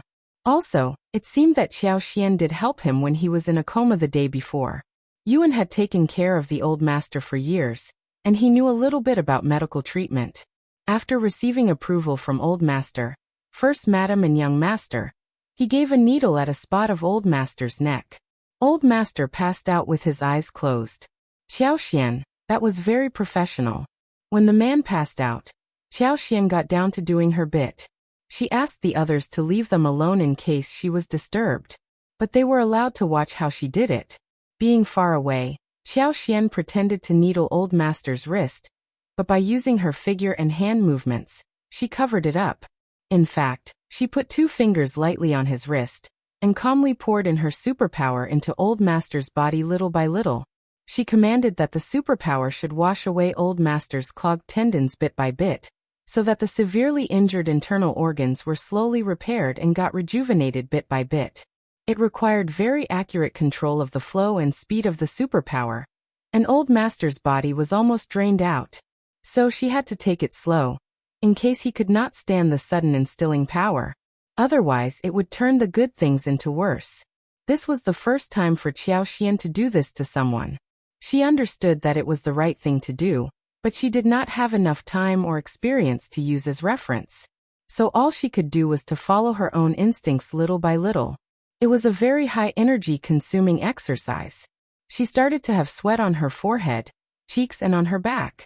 Her face started to turn increasingly pale. First Madam, Yuezheng, Shao and Taotao saw the changes in her. They were all so nervous, but they were very convinced by her skills by this point. Almost 1.5 hours later, Xiao Xian let out a sigh of relief and collapsed on a chair. The others walked up to her quickly. Fifth sister-in-law, how are you doing? Sister-in-law, are you all right? Are you okay, Xian? Auntie Hua, come quickly with the ginseng soup. Xiao Xian let out a breath, as the superpower went traveling through her body, and soon she recovered. I am fine, don't worry. Really? Yeah, look at me, I look fine, right? I was just tired, but now I am okay. Seeing that Xiao Xian looked well again and sounded just a little tired, they all let out a sigh of relief. Sister-in-law, what about my father? They all turned to look at Xiao Xian in anxiety. First Madam was already holding Old Master's hands, checking him. He should be fine. Xiao Xian smiled. He is not in a very bad situation. Or we can say that my method should work on him. As long as he goes through proper post-treatment therapy, he should recover to normalcy in a few months. Xiao Xian needed to settle this at one go because the more she did this, the higher were the chances of her secret of being exposed. Really? Is that so? The mother and son stared at her in disbelief. Auntie Hua as well as Yuan were both surprised and happy.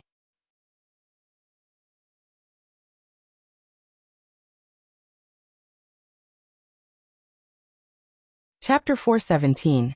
Secret. Xiao Xian smiled bashfully. It should be right, what luck? No, it is not about luck. You saved our old master, and we all saw that. First Madam did not know how to express her gratitude. Xian, you are our savior. If you ever need our help, we will spare no efforts to help you. Thank you very much, Aunt. The mother and the son could not calm themselves down until a long while later. Soon the old master woke up. He had a very strange feeling inside. His disease was gone, and he felt so relaxed and cheerful, as if he had been reborn.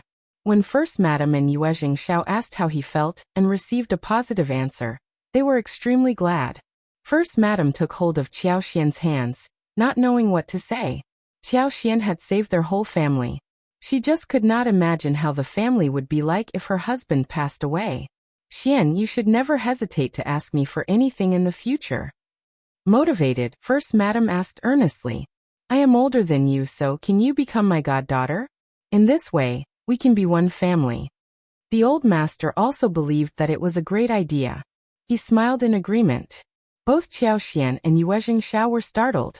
How? Mom, let's talk about this in the future. Yuezheng Shao could see Xiao Xian's concern, which was also his worry too. LT is getting late, and she needs to head back to the hotel. Otherwise Brother Shao would be anxious not to see her there. Dad, Mom, I will accompany them back to the town now. Oh well, First Madam and her husband were both confused. Xiao Xian let out a sigh of relief, smiled at him and left. First Madam noticed that it was getting very late too, and she also needed Dr. Tang to check her husband, so she saw them off enthusiastically and stressed that Yuezheng Shao should accompany them back to the hotel. Xiao Xian accepted the offer and said, Uncle, Aunt, actually, I didn't do much. I still believe that it is luck that cured Uncle. I am not a doctor, So please help me keep this skill of mine a secret, and not tell anyone else that I cured him. Xiao Xian was very pleased about the turn of events on this day. She had not expected that her superpower could cure diseases. Actually, it was not about curing a disease, it was about bringing things back to life and repairing the broken stuff. It was such a bizarre thing and needed to be kept a secret. In future, it would be used to save herself and family members, not to make money. Hearing that, Yuezheng Shao said seriously, "Dad, Mom, if this is what my sister-in-law wants, we need to respect her." First Madam and her husband were both smart people, and hearing Xiao Xian's request, they understood what she was worried about. They nodded and said, "Xian, don't worry, we will arrange everything well, and not spread out even a word about it." Feeling assured, Xiao Xian waved them goodbye and left. In the wagon, Yuezheng Shao released his fist and smiled at Xiao Xian with hesitation. "Sister-in-law, I did not want Mom to. I got it." Xiao Xian smiled. "That was what I thought as well. Really, what a wonderful coincidence."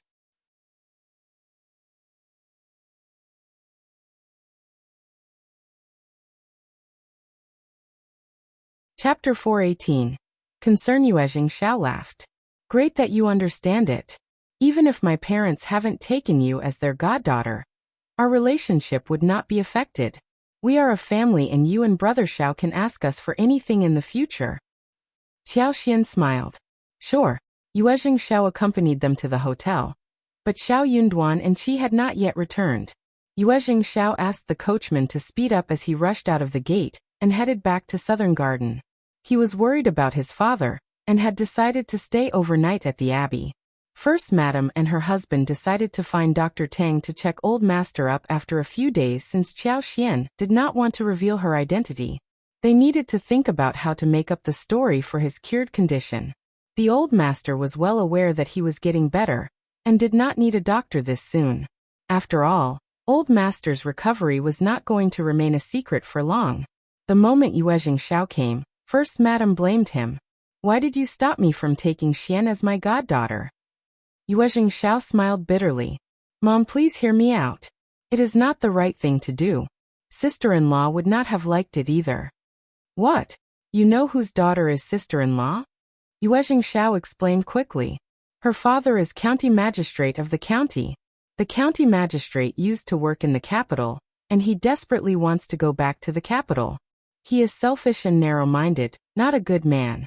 Sister-in-law is his concubine's daughter, and before she got married, she had not lived a good life in that house." Yuezheng Shao was curious about Xiao Xian, so he had looked into her family. Hence, he had a lot to tell First Madam when it came to this point. "Think about this. If Officer Qiao and Madam Qiao get to know that you have taken sister-in-law as your goddaughter, they would definitely come and ask you for favors. At that time, are you going to say yes or no to them? Also, my sister-in-law has already remembered our gratitude. There is no need to take her as the goddaughter, because she is aware of our feelings." First Madam could not help but feel sorry. She sighed emotionally. "That explains it. You are right about this matter. This is her worry as well." Yuezheng Shao added. First Madam smiled. "Then, we can drop the idea of taking her as our goddaughter. But we will always take good care of her. Officer Qiao must be stupid as to mistreat such an excellent daughter. He will regret it one day." Yuezheng Shao smiled. "He is not the only stupid one." Thinking of her own sister-in-law, First Madam smiled. "That is true." Hearing Xiao Xian's story, the First Madam felt even more sorry about Xiao Xian. She stressed to Yuezheng Shao that he should take more care of the Shao family and treat them as part of his family. Yuezheng Shao just did not know what to say. He might be the one to be taken care of by them instead. Yuezheng Shao asked his father how he felt, to which he replied positively. The whole family ate dinner happily. Shao Yunduan and Qi returned in the evening. Thankfully, they did not drink much that day. They walked in soberly. Xiao Xian decided to tell Shao Yunduan what they did at Southern Garden.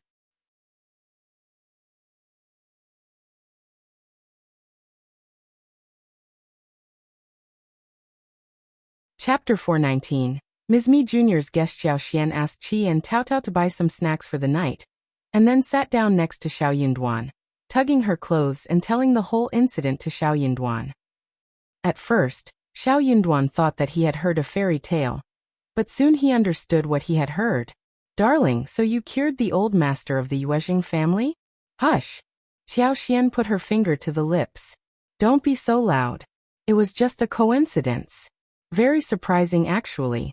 I only did some acupuncture and massage and shockingly, it worked. It was a total coincidence that the old master got better with my clumsy technique. Xiao Yunduan laughed. You are just so lucky.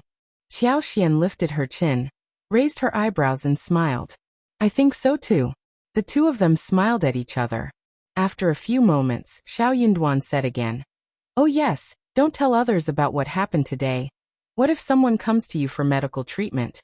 Then you would not be able to say no that easily, right? After all, Xiao Xian was lucky to have cured the old master, but she might not be able to cure anyone else, who might not be so easygoing like the Yuezheng family. Xiao Xian felt her heart become warm, and she nodded. Darling, I thought about this too, and I told young Master Yuezheng about it. His family would help us keep the secret. Xiao Yunduan smiled and looked at her. That is good. You must be tired today, right? Sleep early. The gathering ends tomorrow. Andy can take you around for a tour before going home, all right? The weather had become a bit colder, but the house was as warm as spring. Under the soft light, talking about the word home made people feel warmer. Xiao Xian suddenly felt happy physically and mentally. She looked at Xiao Yunduan with moist eyes, and her pretty face became more and more lovable under the soft light. Xiao Yunduan felt his heart throbbing, and he almost swept her into his arms. At the Yuezheng mansion, someone from Southern Garden came to fetch Yuezheng Shao, who had not returned until midnight. Ms.Mi Jr. became happy. She guessed that the old master was dying, and that's why Yuezheng Shao was asked to come over. That would be such great news. It was a pumsment roar not to marry Nadror. Ms.Mi Jr. spent a whole night thinking about this, and early next day, she asked someone to find out if Yuezheng Shao had returned the night before. He did not. Ms.Mi Jr. became even more certain about her guess. She could not help but tell her husband about it. When her husband was young, he was a romantic and elegant person. He especially liked making poems with literature. Yet after so many years, he still failed to make one that could earn him a name. He gave it up later and decided to lead a life of playing around and drinking with friends, having fun all his life. He was living a very leisurely life. He had never been interested in family business. He could not even learn a thing about it, and it made his head ache.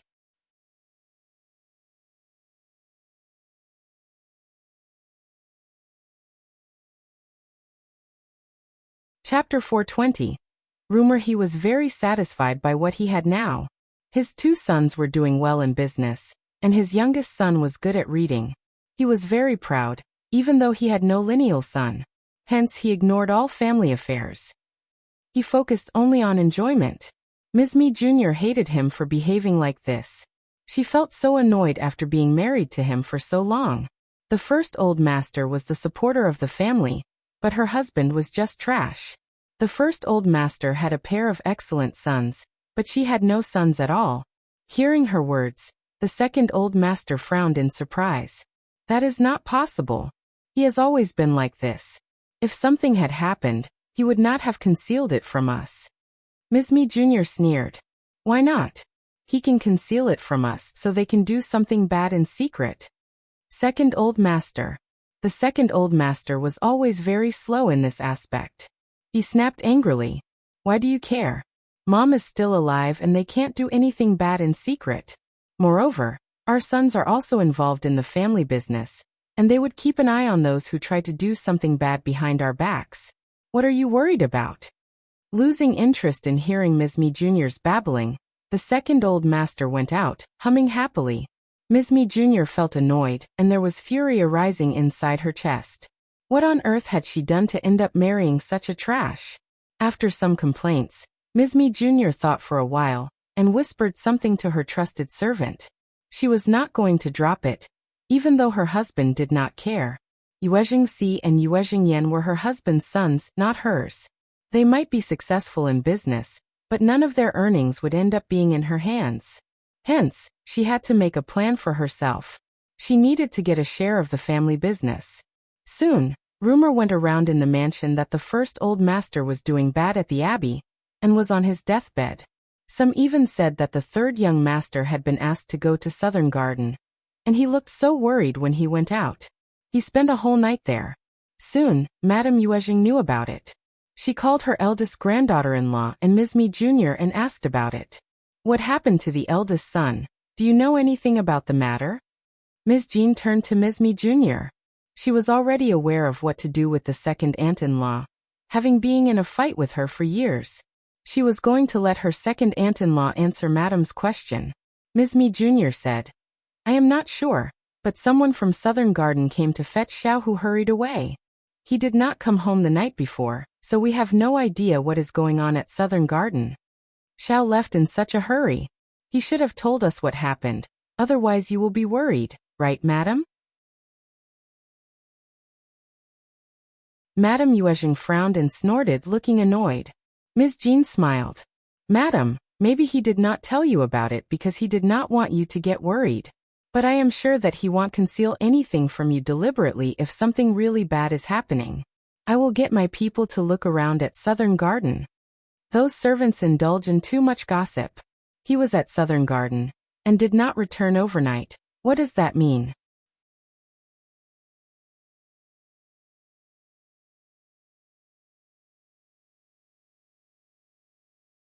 Chapter 421.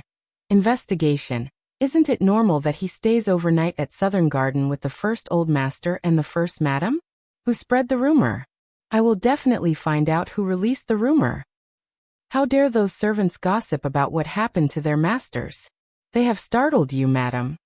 Having heard what Ms. Jean said, Madame Yuezheng nodded. That is true. You need to find out who started the rumor and gossiped about the master. And that person was even jinxing her son. Even though she preferred Ms.Mi Jr. over her eldest son's wife, it was still her son they were gossiping about. She still did not want to hear anything bad about him. Find the culprit and punish that person seriously. Beat that servant and sell him or her out. We must not keep someone horrible like this at home. You are right, Madame Yuezheng. I will bear your instructions in mind. Ms.Mi Jr. clenched her teeth and cursed Ms. Jean inwardly. Since Madame Yuezheng approved of the investigation, she had no way to counter Madame Yuezheng, who might get annoyed hearing any contradictory words. But she still wanted to add fuel to the fire. But after all, Shao was still too impolite not to have informed us about this. Otherwise there would not have been any problem like this. Ms. Jean smiled. Second aunt-in-law, I don't agree with you. Third brother goes to Southern Garden so many times in a month. Must he tell his servants every time he goes there? He is the master, and servants are those who work for him. They are not in a position to gossip and guess about their master's life.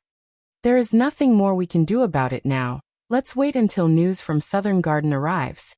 Madame Yuezheng, don't worry. I will arrange the investigation right away. What do you think? Niam Yuezheng 100 Kia at TNE 2 or TNM? Stop TNE argument. Sort out TNE matter first. You can go now. Madame Yuezheng was very satisfied with Ms. Jean, who always knew what she should do when faced with an emergency. Ms. Jean accepted the order and retired. Ms. Jean did not care if Ms.Mi Jr. was going to instigate Madame Yuezheng to do something else. Ms.Mi Jr. was in control of her own words, and that was beyond her reach. She only needed to focus on what she was entrusted to do. She had to find out the source of gossip. Her second aunt-in-law went way over the top this time. She started to create rumors about her father-in-law. She was going to counter her, else she would not have any idea how to explain that to her mother-in-law and husband. One night passed at Southern Garden. Yuezheng, Shao and his mother, including Auntie Hua and Yuan, were all very nervous, fearing that old master would return to where he had been before. But the old master turned out to be very lively when he woke up, saying that the night before was the best and most steady night he had experienced during the past few years, and that he felt nothing strange about himself. He even had some sensation on his legs, and he could feel Yuezheng's massage. If all went well, he might even be able to take a walk with people's help after a few days, and maybe after some more time of therapy, he would recover totally. Yuezheng, Shao and his mother were reassured and cheered happily. You have to thank Xian. First Madam smiled. Shao, find a good present for her. I have something for her too. Oh yes. What about inviting young Master Shao and Xian and the family over for food? We have to treat them properly. Yuezheng Shao nodded with a smile. What about tomorrow noon?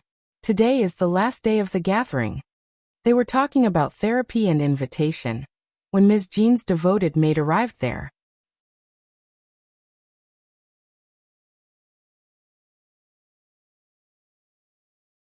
Chapter 422.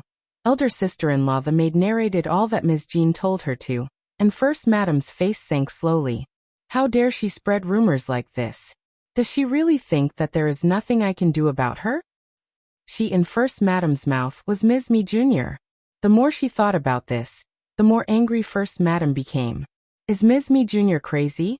I don't interfere with what is happening at the mansion, so she thinks that she can do whatever she wants? Good. I will talk to her about this soon. Someone must have spread the rumor about the old master, and that's why the servants dare to gossip about their masters. First Madam could figure out the culprit instantly. Yuezheng Shao was disgusted too, but he stopped First Madam. Don't get angry, just ignore her. Dad is getting better now. Let's see how annoyed she becomes when she realizes what actually happened here. Anyways, I am going home now. First Madam breathed in forcefully and nodded. Don't tell anyone about your father's recovery, except for your elder sister-in-law. And tell her to stay tight-lipped as well. Okay, Mom. He was going to make it public when his father recovered completely. And his father was definitely going home for the new year. Yuezheng Shao returned to the mansion and went to Madame Yuezheng directly. Madame Yuezheng asked him about the situation. Yuezheng Shao was surprised. Dad is still under treatment and he is fine. Who spread such a rumor? Mom urged me to go there because she said that Dad was missing me. So I hurried over and spent the night there. Who is so bold as to spread rumors about their masters? Grandma, you have to defend my father. Dr. Tang says that he is getting better these days, and if he hears such rumors, he might be really depressed. Hearing that her son was not getting worse, Madame Yuezheng let out a sigh of relief. Then she became furious. True. Find out who is behind this. Don't worry, your elder sister-in-law is already at it. Yuezheng Shao nodded and said, I will go and visit my elder sister-in-law and tell her about this so she can be assured too. Madame Yuezheng nodded. Okay, do that. Yuezheng Shao told Ms. Jean about how his father was recovering and would most likely come to the mansion for the new year. He told her to stay quiet about the matter. Overjoyed, Ms. Jean pressed down her excitement and asked a few more questions out of concern. Yuezheng Shao told her everything.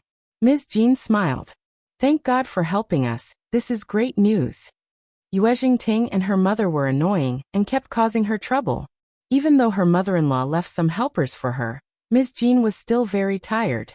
After all, Ms.Mi Jr. was one generation older than her, and Yuezheng Ting was her sister-in-law, so she could not do much to counter them. She was burdened by some family affairs whilst dealing with those annoying mother and daughter. At the same time, she had to take care of her two sons. She wished so much that her in-laws could return to the mansion as soon as possible. She could only be truly relaxed when her mother-in-law was home.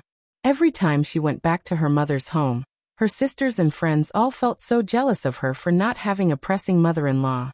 But she could not explain how miserable that feeling was. Yuezheng Shao said, Parents should be home soon, so elder sister-in-law, just spare no efforts to carry out your investigation. Ms. Jean's eyes sparkled. Really? Of course. Okay, I got it. Ms. Jean suddenly felt motivated. She looked lethal and inspired, ready to get on with the investigation. She was definitely going to reveal Ms.Mi Jr. this time. Shao Yunduan and Xiao Xian could not turn down Yuezheng Shao's invitation for lunch. You're tuning in to the Liu's Sword of Destiny YouTube channel. We're so grateful for your support and don't forget to subscribe to join us on this incredible journey through captivating stories. Your generosity through donations truly makes a world of difference. as it's the primary source of revenue that allows me to expand and enhance this channel for you. Thank you from the bottom of my heart for being a part of this adventure.